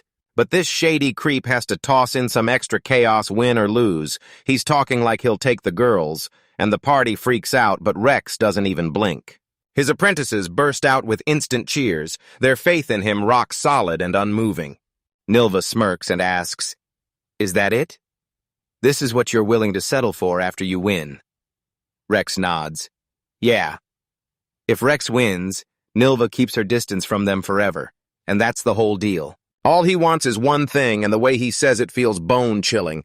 "All I want is to beat you." The deal gets locked in. Nilva is taking over the arrangements, and it's all going down in the arena 1 hour. As he disappears into the night, the girls bolt straight to Rex's side, frantic and sick with worry. But our guy just flashes that calm hero grin like he's not worried at all and says, "Relax, I'll handle this." The rules are locked in. One brutal, level-capped duel starts, and both fighters get wiped clean and reset to level 25. They redo everything from scratch stats, builds, the whole deal, but Nilva's already locked in his perfect endgame gear, because this simulated fight is pure skill and strategy, no luck allowed. But here's the catch. Nilva shrugs off status effects with a mind-blowing 95 resistance, so Rex's beloved petrification cheese build basically turns into dead weight. Still, standing there in front of his party, Rex's resolve turns ironclad. He won't lose. He snaps at Prana and Mana to sprint to the arena first. Next, he's got one final mission to pull off. He heads straight for the temple. An hour later, Rex finally storms up to the Colosseum, hand stretched out like he's about to snatch destiny right out of the air. He bursts in with his grand entrance, demanding the room's attention. Milva's already there, grinning like he's won, and I set it up exactly how he wanted. "So tell me, are you ready to lose?" "Yeah, you're mediocre, but at least you showed up instead of bolting." Rex just smirks back and shoots Nilva a look like, "Aren't you the one who's got to be ready?" Then he spots her dual blades. Then at level 25, a brutal seal snaps shut on most of his deadliest skills like the story just slammed an opening door. Then Rex steps up and says, "All right, I guess it's time my turn ends and yours begins." With a sharp snarl, he rips off his cloak and flings it away. Instant chaos hits as the entire crowd erupts. He's not brandishing a sword, he's fully dressed in mage gear, gripping a fire rod, flashing a crimson inferno rod, and rocking a lunatic circlet. He flashes this grin pure chaos like it could curdle milk on sight. His party is utterly stunned because those aren't just random tools. They're full-on magician's gear, and some of it is straight up the Elder Lich's landmine equipment, the kind worth $1 billion. Nilva is absolutely livid, his face twisting with fury. Are you really trying to mess around and challenge me with that equipment? But Rex's grin stretches wider, and I'm done playing games. He hoists his staff, bursting with fresh power, and I swear he's ready to crush me with it. I'll beat you with this. Rex's thinking snaps into place in a blink. Turns out those landmine rigs are the clue, and his job just got totally rewritten. Now he's a full-blown lunatic, Leo. He lands in the one class that grows magic faster than anything else in the whole game, and with the Crimson Inferno Rod plus the Lunatic Circlet, his magic power explodes, shooting his growth value straight up to 12. Slap on a few rings and his stats go completely off the rails. Fresh stat cards pop up, and the gap is unreal both at level 25, yet Nilva's towering swordsman numbers get completely swallowed by Rex's magic power, which hits a wild 526. Rex just starts flexing on him. Nilva, look closer. This is what min-maxing power looks like. Nilva freezes in total shock as the raw magical pressure blasting off Rex's massive power makes him feel like a towering monster. He can't believe it, we're both human, he thinks, scrambling to make sense of that crushing aura. He steadies himself and realizes Rex can't fall back on his usual sword skills, so he presses on, because he's got one real shot left. Come on, hit me, he taunts. Because if he doesn't, this match would be painfully dull. Don't count me out, Rex bellows is channeling a furious storm of dark energy. Chomp this because the fire is coming. A wild torrent of chaotic fire explodes from his staff, way bigger, way nastier than any beginner spell has any right to be. That's the cruel magic of lunatic Leo insane power on tap. But there's a real chance the spell spirals out of control and wrecks the caster who dared to use it. But Nilva just smirks, and with one elegant slash, he erases the raging inferno like it never stood a chance. The girls can only stare in stunned silence as he slices the magic right out of existence. Our boy doesn't even hesitate. He goes full machine gun mode, blasting shots like tomorrow was never on the calendar. The whole arena explodes in a blinding storm of fire and shockwaves. Nilva darts like a phantom, cutting straight through every blast with cold, effortless contempt. He halts mid-move, not a drop of sweat. Pimp doesn't even look like he's started warming up. Rex knows he has to go bigger. He's got a wild 5-second countdown to charge his ultimate, a massive opening that's about to hit like thunder. It's now or never, he shouts the chant. And the Crimson Inferno Rod flares to life, glowing with terrifying power as the countdown slams into place. At the last second, he erupts with Crimson Inferno spitting pure destruction like a hellfire blast. No, this explosion is massive, and even Nilva freezes in pure shock. What monster. Rex pants. He thinks this has to be the moment he finally weakened him. As the dust finally settles, Nilva's still standing there perfectly untouched, wearing the kind of bored expression that screams, "Is that all you've got?" No, don't keep going like this, because any more of it and I'm officially wasting my time. He's had it straight up done messing around, and in the blink of an eye, he rockets forward, unleashing his signature move with a razor-fast instant slash. Rex reels as the killing blow from his past life comes shrieking straight at him. But this time, Rex is ready. He snaps up a small shield and, with perfect timing, parries the so-called unblockable attack like it's nothing.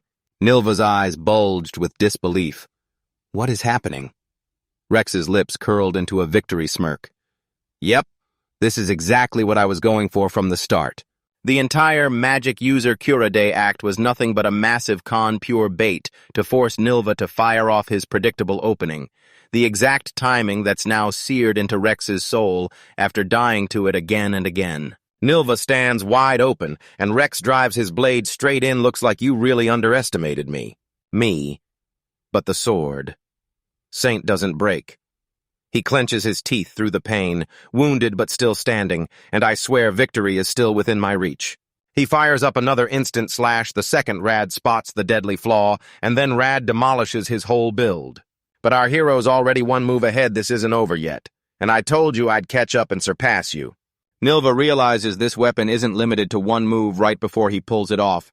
His face twists into pure horror like, No, impossible. Rex doesn't even cast, he hurls the billion-gold crimson Efernorod like a javelin straight into the path of Nilva's blade. Final break.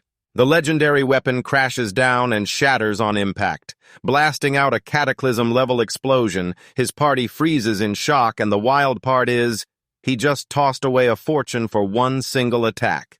The whole arena trembles as that blast detonates. The smoke finally thins and a crushing quiet settles in. The girls shriek his name in sheer terror. Still, both of them stand tall in the ruined crater arena, staring each other down face to face. Nilva stared at his own body, then snapped his gaze back to Rex, and the second a real, earned respect smile lit up his face. He breathed, "That's your win, Rex. He did it. He actually did it." Rad is staring in total disbelief, because his master just beat history's strongest sword saint with a ridiculously over-the-top meme build. A flashback slams into him. Master is always pulling off the impossible, always blowing past every expectation. Rad craved the kind of heroics you only read in storybooks, but he couldn't shake the truth that he'd never match the greatness of his master. In that split second, pure pride and jaw-dropping admiration lit up his face. The whole party barrels onto the field, exploding with joy after pulling off an impossible legendary win. The dust finally drifts down, and Nilva the Crimson Afano drops his blade for good. "It's your win," he says, and those words hang there like a punch in the chest. Right here, Rex plants his feet and refuses to budge, looking like a total legend. But inside, he's falling apart, sweating buckets and basically vibrating with adrenaline. That was totally Cluos he's screaming inside his head, and his hand is trembling like crazy. He knows he barely won. He had to drain every last drop of the billion Winrod just to slam Nilva down to a knee. And if that golden-haired menace hadn't chomped his own sword right before the final clash, Rex would have been wiped out completely. But the wildest part, Nilva's smiling ear to ear, genuinely buzzing, while Rex is just standing there totally lost because this guy is insanely strong, so why is he smiling after getting beaten?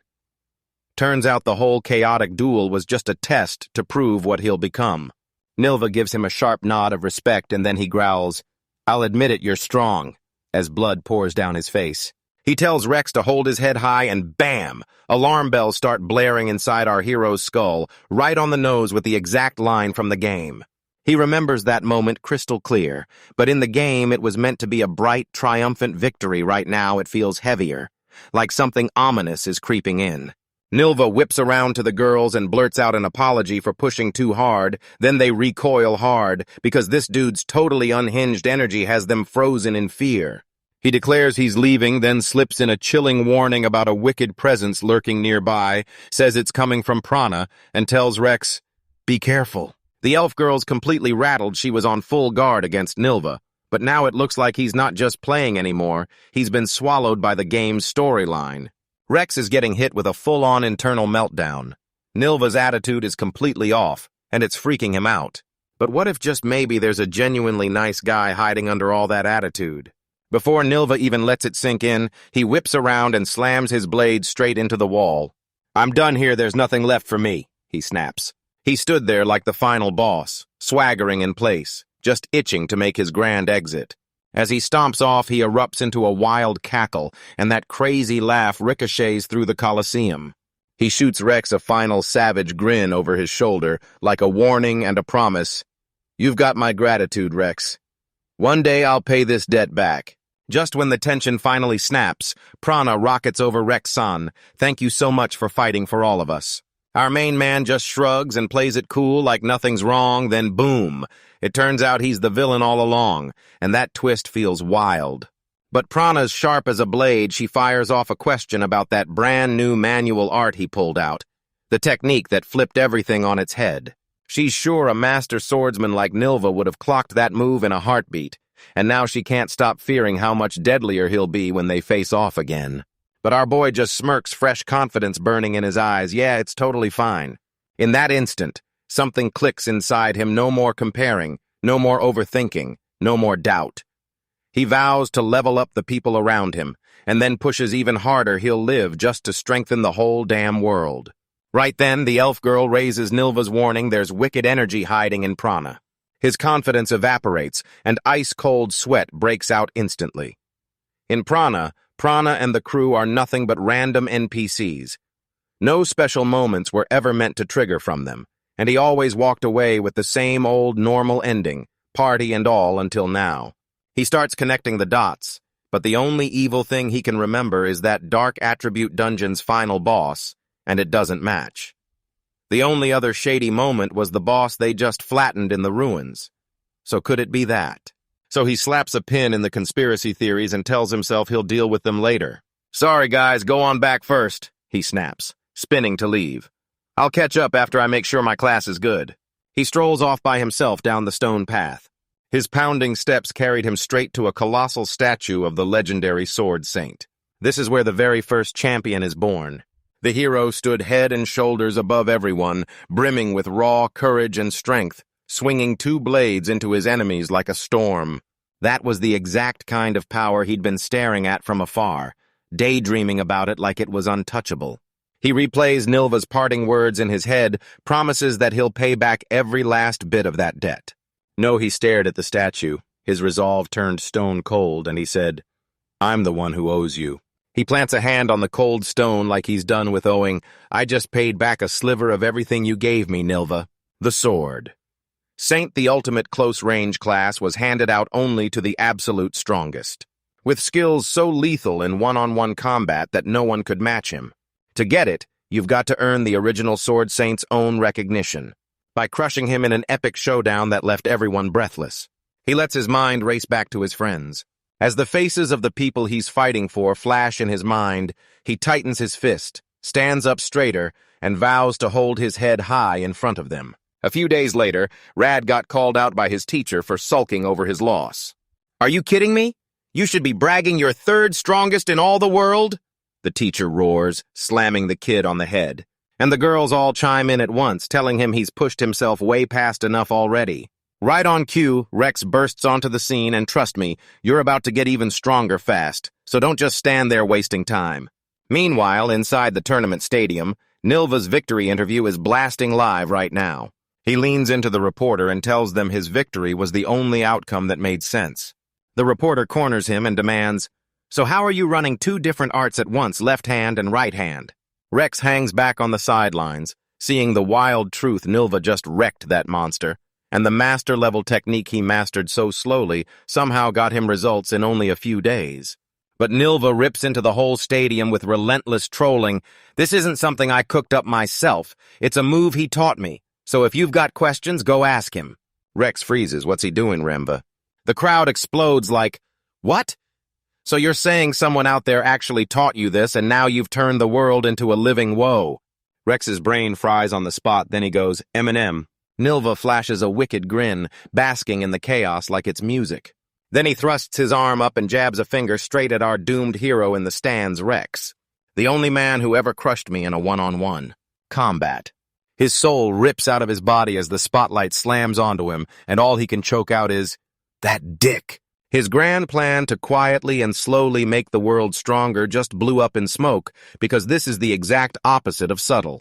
And just like that, his life spirals into a living nightmare. Newspapers are getting ripped off the shelves left and right, all screaming his face on the front manual arts special, Dispatch Rex. He can't even take one step down the street. People swarm him instantly, pushing in to beg him to teach them. He never wanted fame, but now he's stuck wrangling a screaming, chaotic crowd like it's gone feral. The Adventurers Guild didn't waste a second after Nilva dropped her bombshell announcement. While he's drowning in misery, his friends are cackling in the background. "No way I'm ever forgiving those guys," he vows. Later, he's right there, sipping coffee with Roselia, and she can't believe it. He's taking the guild's request to teach people seriously for real. He just smirks, and if you strip away the wild fame, it's my dream life right there, cash rolling in while I never even leave town. Roselia just lets out a sharp sigh and calls him out. Yeah, he's preaching safety, but this is a dyed-in-the-wool adventurer who can't help throwing himself straight into danger. Still, he pushes that aside, and his eyes light up like he's just found his next purpose. I am scouting. He set up shop at the guild, desk ready to size up any ally who walks in. A young adventurer steps forward, shaking with nerves but glowing with hope. Rex fires off his appraisal skill. Turns out the kid's total growth is 19 points, which isn't terrible, but his stats are totally off. He knows the real heavy hitters are out there, already famous and settled. So he decides to hunt for the diamonds in the rough and forge them into monsters himself. So yeah, he finally gives that kid a shot. Turns out his real plan is way bigger. This world is gigantic, and he needs hell first, plus allies he can send blazing off to other regions. He'd already gone and questioned Roselia, the only person who holds the key to his secret. But then she hit him with the sweetest smile, so sweet it was basically a slap in the face of his, "I don't want to." That rejection hit him like a brick, brutal and final. He's drowning in desperation, begging for someone who'll follow his orders without sniffing around his secrets. Right then, another applicant slides to the front. "I'm Lily," she says, flashing a soft, gentle smile. The second Rex locks eyes with her. His blood turns to ice. A brutal memory from his past life slams into him. Lily Harmonix, the one unique story-critical character from the game. In the game, she was famous for her stunning beauty and her soft kindness. She treated everyone with pure grace. Because every single player who crossed her path ended up completely, head over heels obsessed with her. But it was all a sham once they finally clocked the full betrayal. She crushed countless players into sheer, hopeless despair. But she was the game's worst, most vile monster, no question about it. She snatches the application form from the stack. Rex whips his arm out and clamps down on her wrist with a hard grab. Then she snaps her gaze upward, completely stunned, and he crowds in close with a lethal grin like he already knows everything. "I've got your secret, Lily," he hisses it right into the dark. Our main man has a plan beautifully diabolical and painfully simple, so he calls in the so-called worst, most evil monster, Lily Harmonix, to a tavern and sets the trap to cash in on the little secret he's been sitting on. Lily has absolutely no clue, she just wants answers, so she blurts, "Wait, what do you mean you know my secret?" Like she's completely innocent and totally lost. This is the moment he's been craving. His face lights up with that obnoxiously smug grin as he taps his temple like he's the smartest guy alive, and he says, "I can use Appraiser." It lets him read people's potential, even their names and classes, and he leans in, and that grin turns pure savage. "Your little secret." He lets the words dangle for one horrifying second, then slams them down. "Magoose!" Lily's smile dies. The color drains from her face, instantly busted. But don't get it twisted, he's not here to judge, he's here to exploit. He dives into this long "I understand" speech, insisting he knows exactly why a woman on her own would have to resort to shady tools like sleeping spells to survive.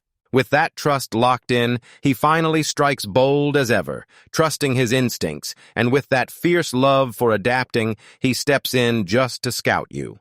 Lily's totally stunned. She tries to back out fast, mumbling that she's nowhere near strong enough and not experienced enough for whatever he's cooking up. She flashes back on herself, realizing she's just a good soul, one who can't walk away while others are stuck in trouble. But our hero won't take no for an answer. He leans across the table, eyes locked with pure intensity. "It's because you're like that I'm asking you. Lend me your strength and help me save the world." She's frozen in shock, completely speechless. Inside his head, our boy is cackling like a villain because it's all a bluff, a huge power move meant to make her believe he knows way more than he actually does. He eases off the pressure like, "Let's grab some food and booze and finally talk this out." But deep down, his real move is clear: get her guard down and lock that deal in. Lily flashes a smile that's almost too perfect, and then she goes, "All right, I'll take you up on that offer." Like it's no big deal, plus she just turned 20, so yeah, she can drink. Meanwhile, he smirks, already convinced he's got her exactly where he wants her. Then the reverse hits card slams down, and the appraise jolt splashes through his mind. Lila Harmonix, AG 19. She's not old enough to drink, meaning she just bluffed him back. Our hero is internally losing it, but outside they toast like nothing's burning. Next, they raise their glasses, clink them together, and toast straight to our future. The second the wine hits his lips, it's game over. Heat crashes over him. His whole body goes numb, and the glass explodes on the table. His vision smears as consciousness slips away, faster than he can hold on to his dignity. He says he's been hit with dark magic, then his face slams into the tabletop. Seriously, this wasn't supposed to happen, Atia lol. As he snaps awake in a fog, the cold stone floor of a cave sits under him while Lily leans over, staring down, her voice echoing as she calls his name, Rexin-Wa. He's totally lost, and she has to snap him back because it was her, the one who pushed to go to the cave of the drifting moon. Then she launches into this tear-jerking tale about her parents, swearing they loved every inch of the scenery down at the bottom of this dungeon.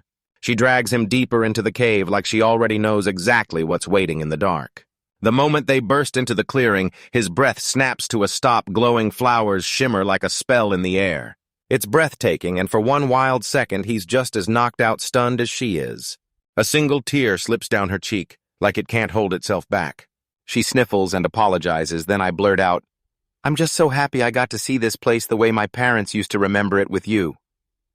Our unsuspecting lead watches, and real concern flickers across his face. She flashes him a soft, thankful smile that makes his whole chest feel lighter. Then she snaps into action one vicious kick. Her leg whips up and smashes him into the flower bed with a sickening thud. But then crash, he goes down hard, and the whole world spins out of control. He glances up, and there it is. She's completely unhinged, plastered with that grin on her face. Now she sneers, venom dripping from every word, and says, "I meant to crush you with that kick, but you're still moving." She stomps closer, glaring down at him like he's disgusting trash. "You're still playing cute," and she purrs, those eyes flash with predatory intent. She torments him, cackling as she takes in his pathetic state sprawled on the ground.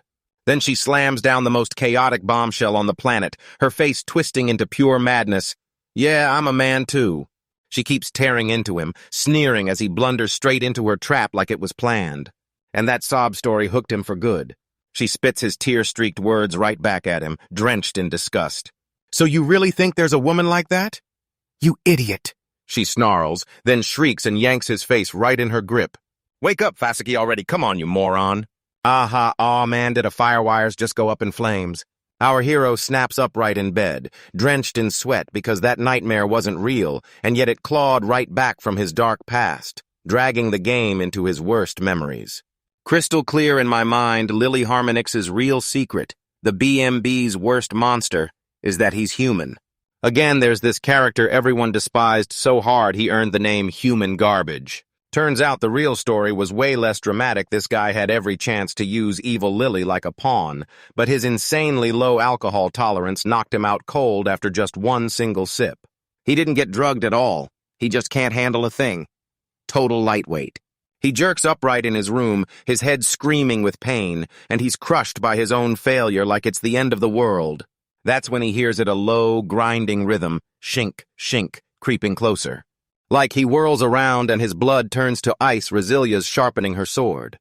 She lifts her head, and her face hides in shadow as a terrifying smile crawls onto her lips. "Ah, you're awake," she purrs, sweet as poison. "So did you have a nice dream?" "Team!" She's on him in a heartbeat, cold steel from her blade pinned to his throat. Nissan leans in as she whispers, her breath blazing against his ear. "Last night was amazing, wasn't it?" But our boy can only squeal in pure terror. A day later, our hopeless hero slumped over the desk, furiously scratching out a written apology, while Resilia's terrifying stare bore down on him. But is he defeated? Not for a second. His mind is already sprinting, slicing up revenge plans, and that wicked grin blooms as he realizes my trick to get Lily to drop her guard might have backfired yet. I still have a move. Just wait, Lily. He pictures that sweet moment of victory as she lies on the ground, begging for forgiveness. Yeah, his new plan is dead simple: team up and crush a joint dungeon conquest. Then the real prep work kicks off. A week later, he's posted up waiting for Lily, then she shows early, cheeks blazing, grinning like something huge is about to happen. So where are they headed? You guessed it, straight for the Cave of the Wandering Moon, the exact dungeon that haunts his nightmares. He shrugs it off with a grin, then laughs like it's no big deal. But inside, he's losing his mind with pure glee today. After all these years, he'll finally settle the score and get his revenge. They sprint down the stairs. And just like clockwork, Lily kicks off her story. Here it comes, our boy's freaking out, barely able to keep his excitement from bursting out. She spills the very same story about her parents, painting the stunning scenery in vivid detail. He's got every single detail burned into his memory. Then they charge down the last steps, like the finish line is screaming for them. And she even tosses in that she wants to go on more adventures with him. They break through and step into a roaring sea of flowers, and just like that, she bursts into tears on cue. This is the moment we've been waiting for right here, right now. Right here, right now, I'm crushing my dark past, he vows in his own head. He snaps around, face deadly serious. Lily, he growls, voice low and sharp. She jolts back because he's just exposed her secret, and pure terror floods her. He lays bare his heartbreaking past, then drops the cross-dressing bombshell and the skills that come with it. Then he lands the final crushing blow, so stop playing around, I already know it, Yuri. You're a man. Lily's jaw drops. You're wrong, she screams, tears blazing in her eyes, and I'm thinking, so I just have to prove it, right? Right, and before our hero can even catch her breath, she rips out her shoulder pen. His brain just flat-out blue screens. He freezes with his jaw hanging wide, then erupts in a shriek of total raw confusion. Lily is breaking down in tears, gripping her torn clothes like they're the last thing holding her together. A ghost of a male game lily swarms into view over his shoulder, laughing at him. Not a man, it taunts. Then it all crumbled. His whole plan's foundation got wiped out, Goviage. What's happening right now? She snatches his cloak and hauls him in close, gripping tight as she demands answers. Myopolis aureus. Lily's surprisingly calm now as she leans in and clarifies, she isn't a man at all. She's a woman who loves playing an evil male bard just to mess with people. She was stunned because he didn't just suspect her dark magic, he straight up knew her real age too. Our hero is still reeling because in the game, Lily was 100 male in this world. It's got different rules. She lays out her twisted logic like it's truth, and you can tell she's just trying to turn the tables and hook him back into her game. Back, and the sheer absurdity of it all slams into him like a truck. Then she scoots in close, and her smile flips. Now it's all possessive fire. If you've forgotten, she murmurs, the day you were drunk you spilled everything to me. His blood goes ice cold because she knows everything about his past life, about Japan, and every piece of his loneliness. She cups his face, eyes blazing with dangerous intent. Don't freak out, Shikus. I'm with you from here on out. She brushes everyone else in his life aside like they don't matter. She boldly declares she's his only real ally, his true lifeline.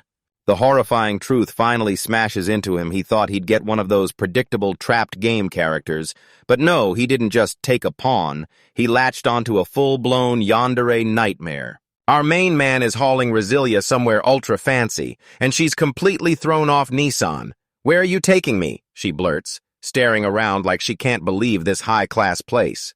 He tells her, don't be nervous. But she's already blushing like crazy, admitting she never even dreamed she'd end up in a place like this with him.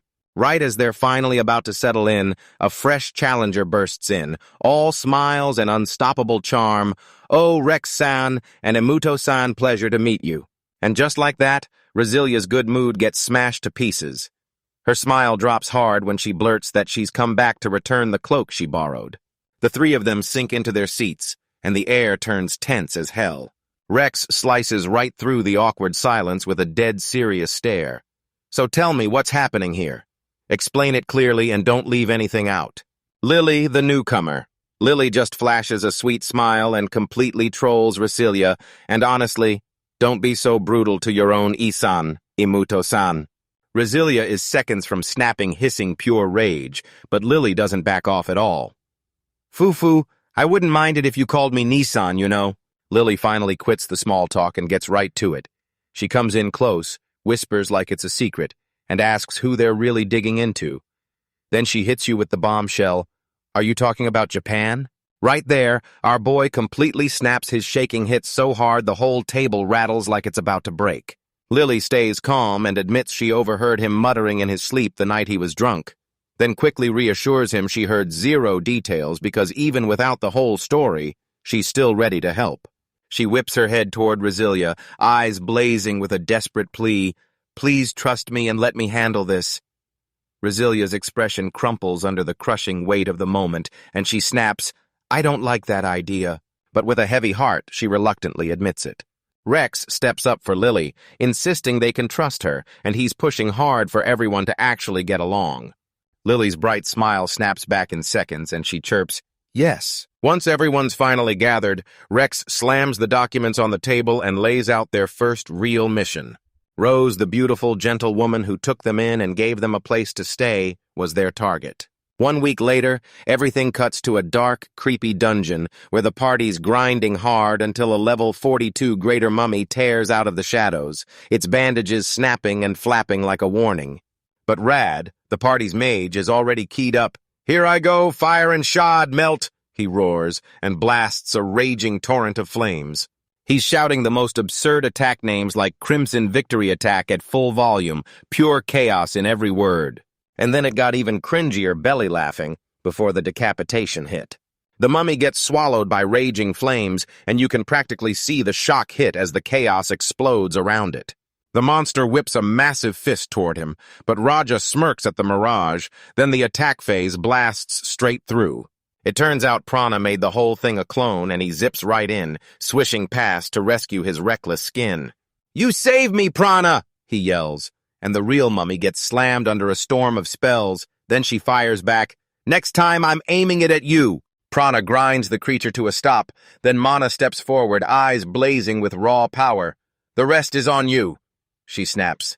"I'm ending this Mana de Cloudis summon Asif, Holly Pillar from the heavens." The monster gets wiped out completely, and Rad erupts in celebration like they just snatched the championship trophy. Mana doesn't buy it. She shoots him a warning glare and says getting hauled to Rad that way is a fast track to disaster, then rips into him for how risky it is. Right as they finally catch their breath, a new mummy slams into the scene and Rosilia's eyes go wide. "Nee, son, we've got another enemy." Rage shoots up because that bloodlust stat is way too high. But our main man steps up like he owns the moment, smirking with pure confidence. "Leave it to me." So yeah, our boy's been grinding off-screen like crazy, putting in the work while you weren't looking. After he wipes out Sword Saint Nilva, he unlocks a totally unhinged skill. Sword Saint Spirit. It levels up his sword proficiency while he's asleep. The ultimate life hack.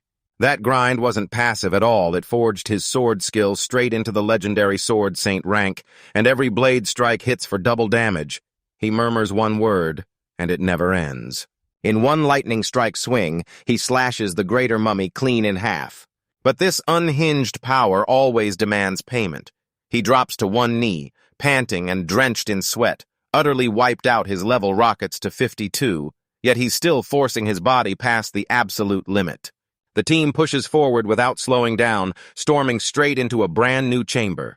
Right in the heart of the room, one lone coffin looms dark, deadly, and impossible to ignore.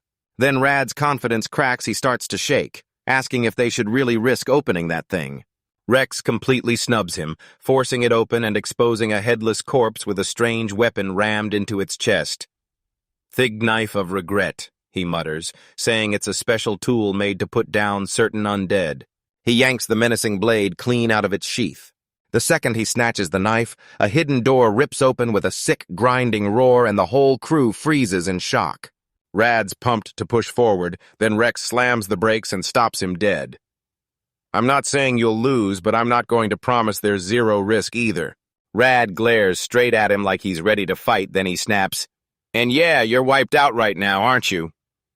His face turns beet red, totally busted. They decide to turn around and call it a day. As they head down the road, Rad can't stop wondering why monsters are suddenly crawling into this place. Rex locks eyes with the dark staircase, face set in stone. Something terrifying could be lurking right at the bottom. They break through the weird darkness and burst back into the familiar halls of Rose's manor. Sunset's sinking in, and the golden light spills through those giant windows, turning the whole place into a brand new world.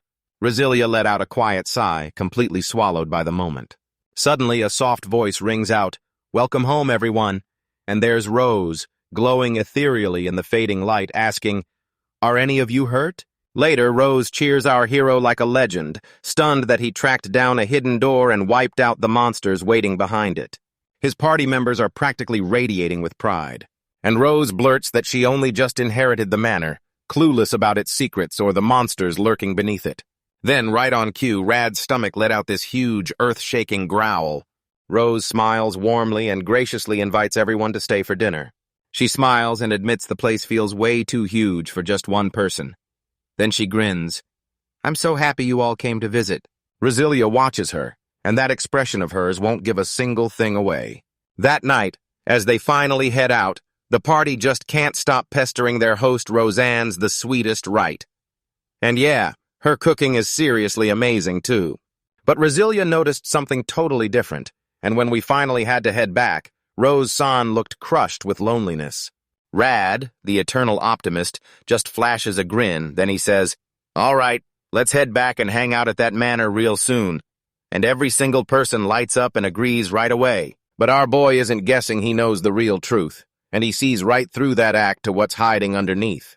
Lurking there is one of the 6 demon kings, an unstoppable monster who serves an evil, twisted plan to wipe out the world. And he's stuck keeping his mouth shut because he can't even get himself to tell them how bad it really is. The very next day, he slips into a shady meeting with his informant, grilling him about one thing: has anything changed? That old woman cackles like a villain and shrugs him off, swearing nothing's going down. This dude is spiraling out inside his own head while the world around him just refuses to move an inch. In the game world, the big world events were set to kick off exactly 3 months after day 1, powered by the main character's moves. But 3 whole months have gone by, and the hero is nowhere like the story's been yanked to a screeching halt. He can feel the clock screaming for him. Rose Manor is the moment everything flips, because if they're left alone for just half a year, the Demon King will rise back from the dead, condemning the whole town, every single soul, to become vampires. As he spirals out of control, a familiar voice slices through the chaos. Rose. He locks eyes with her, and the whole puzzle snaps together because she's the single most important person in this entire event. Her fate slams down like a vampire curse day by day. It drains her strength until her HP finally hits 0, and she collapses into a mindless monster that the hero has to cut down. He whips around and tells her to stop calling me an adventurer. My name is Rex. She's completely stunned and blurts out to the orphanage kids that he's a celebrity. Stage lights hit her face, and she looks at him with real awe like, Tell me you wanted to be an adventurer too, right? She finally blurts out that she's been weak and helpless her entire life, trapped by the way things have always been. To her, his freedom is dazzling.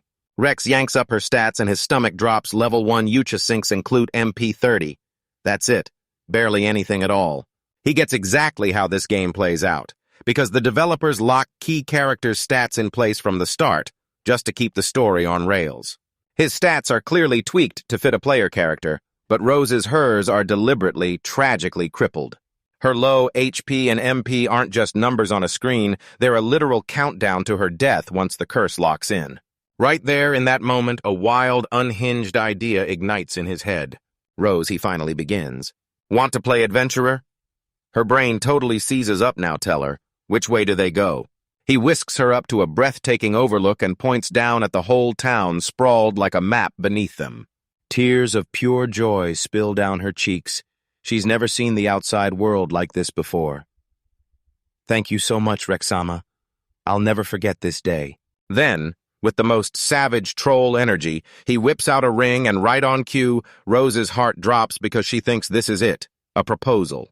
He insists it's only part of her brand-new adventuring gear, like the white robe and the fire rod, too. With a grand, dramatic snap of his arm, he whips his hand forward. Rex's adventurer training starts right now. Now he jabs at some totally random tree, grins like a maniac, and tells Rose, All right, first target, hit it with fire magic and let's go. But Rose is shaking like a leaf, sputtering that she's just a regular, classless civilian and there's no way she can cast magic.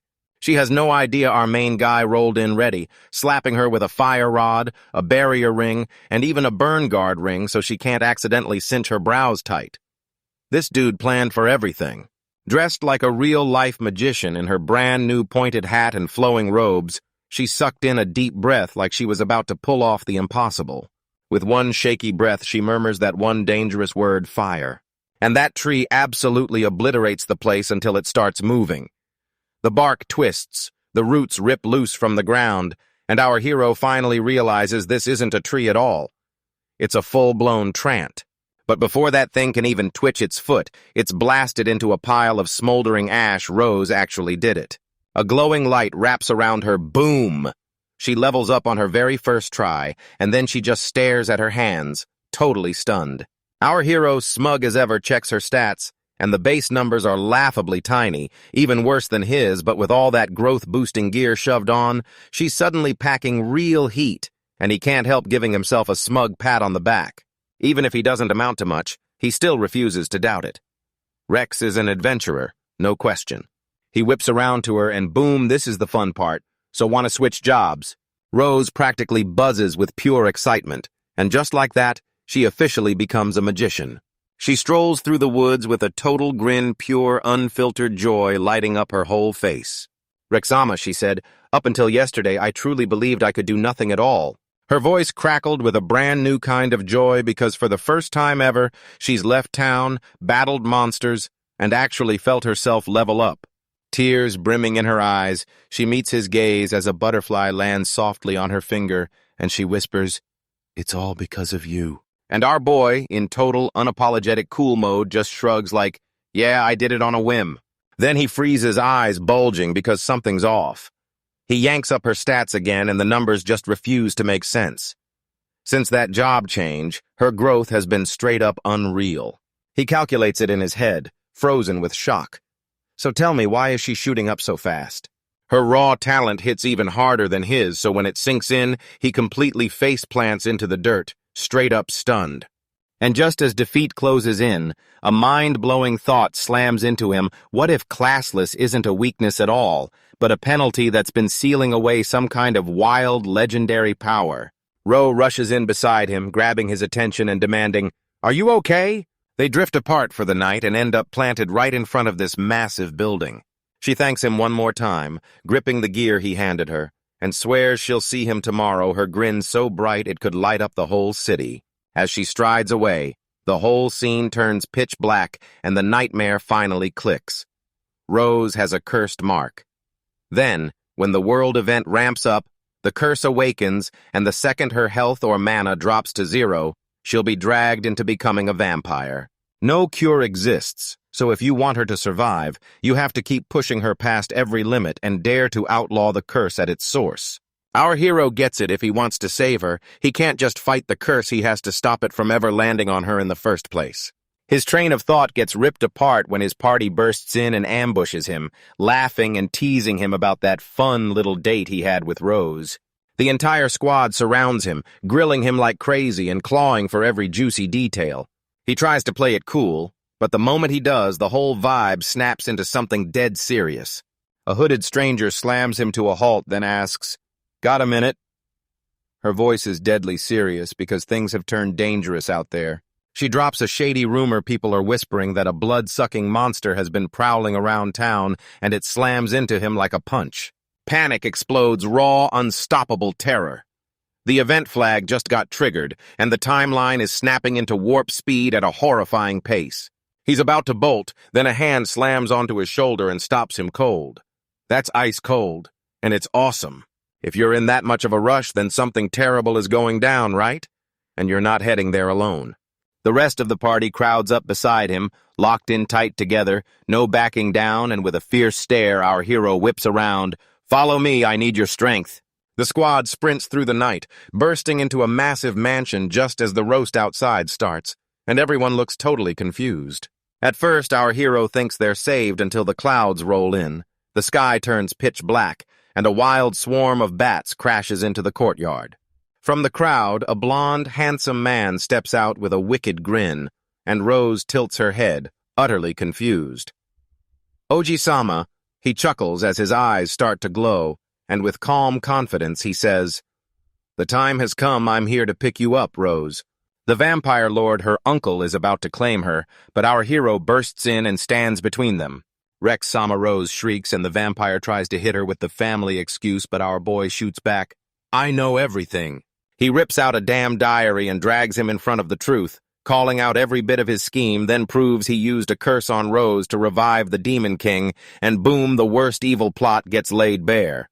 Werther shatters the act with one crazy cackle, full-on villain laughter ripping through the night like a warning.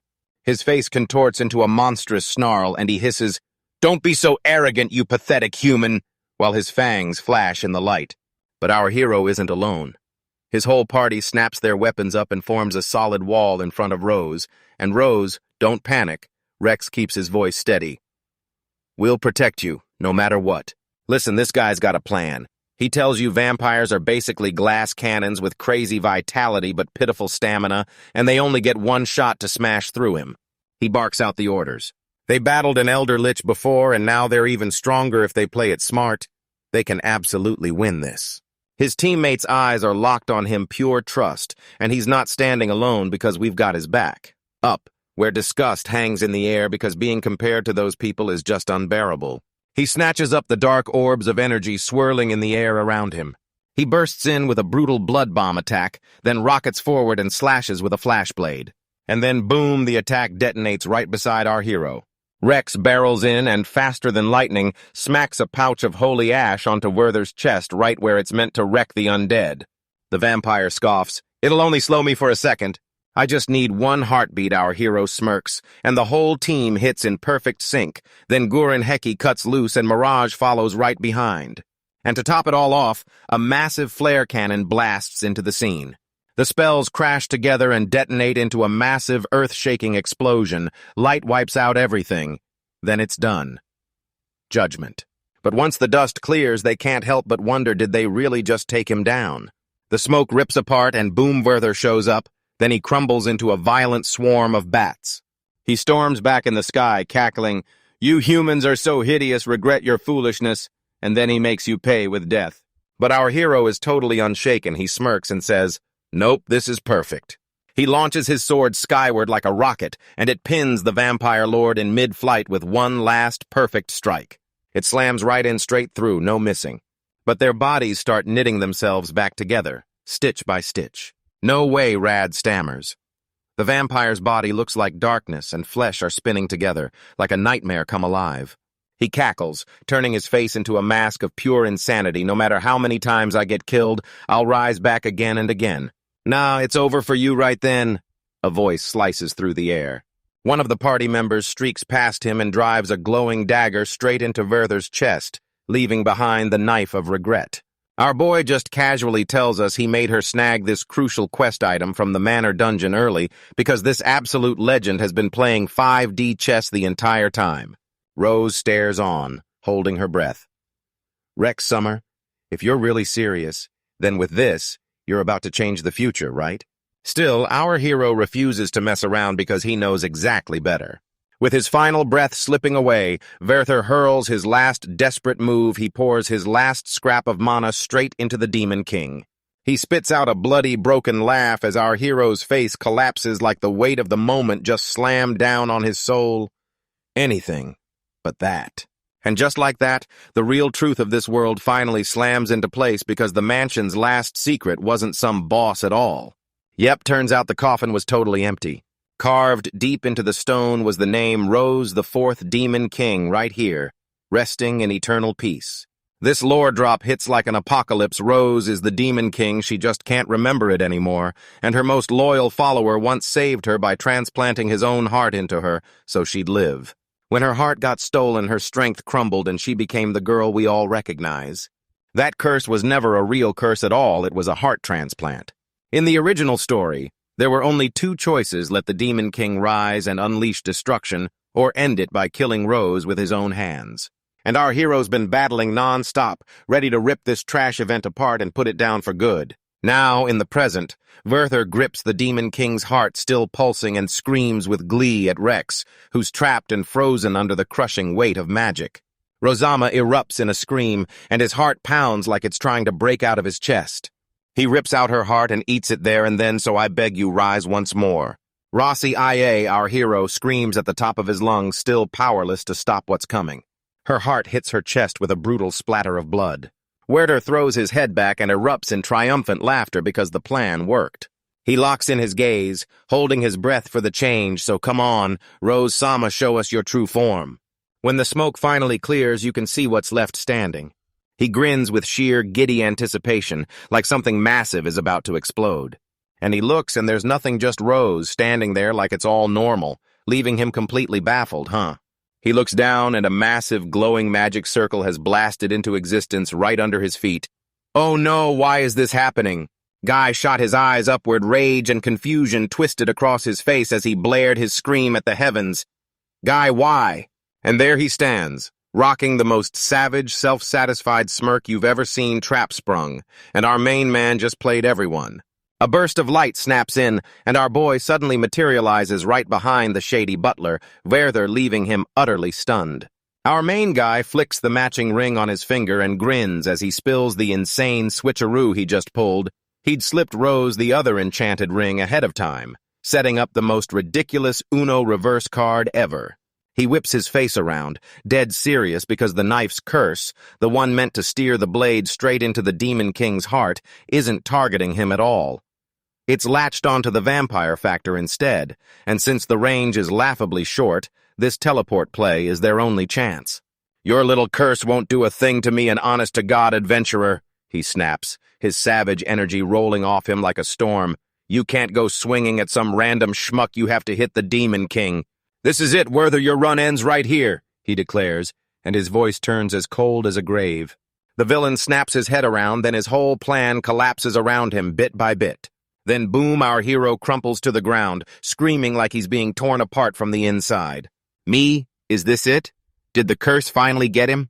Nah, P.S. Isis is clutching his chest and screaming like his lungs are on fire. Thank goo whoa whoa D. The relief hits so hard he basically starts short-circuiting. What a wild, unhinged reaction.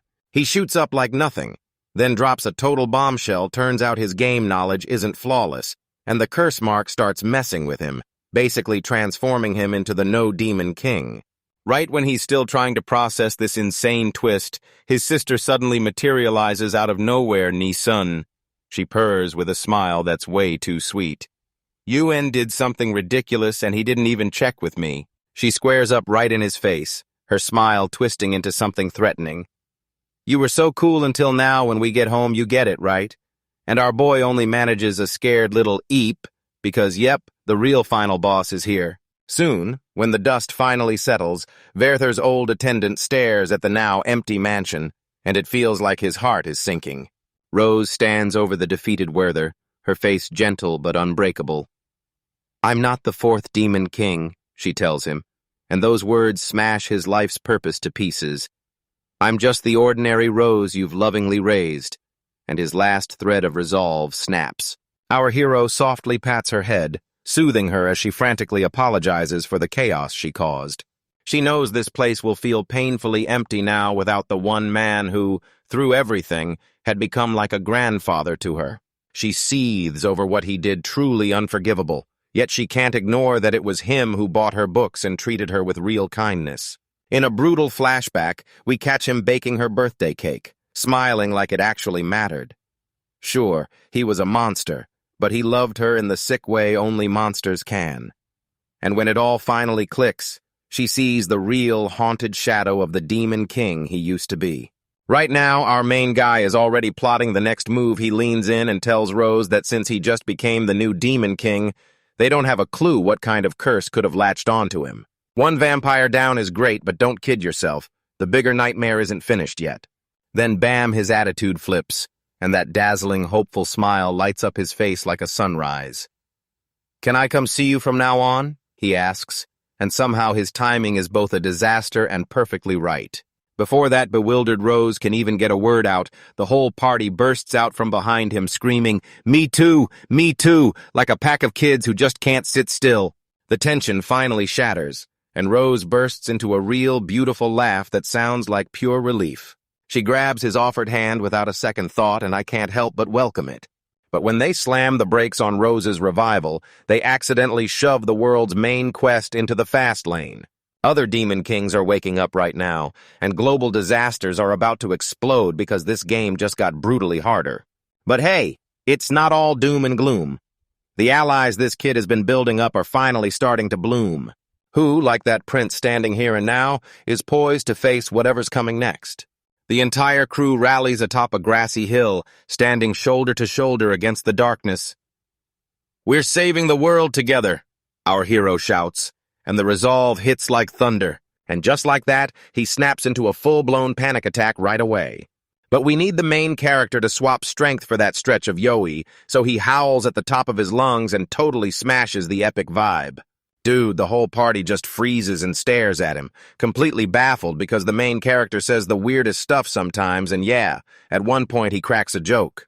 They start sizing him up, this reckless adventurer with a few loose screws who jumps into the craziest moves like it's the best idea on earth. But it's him who always takes the lead, driving everyone ahead like there's no stopping. All eyes snap to him and you can practically feel the trust and love pouring off their faces. They tell us their voices chant in perfect unison because you're the one and only main character in this story. The weight of her words slams into him right in the heart. He's still trying to process it when the elf girl shoves a book and a pen into his hands. "Rex-san, let's save the world together," she declares, flashing a determined smile, and he grins right back. Yeah, he glances at his quest log and commits to it, no turning back now.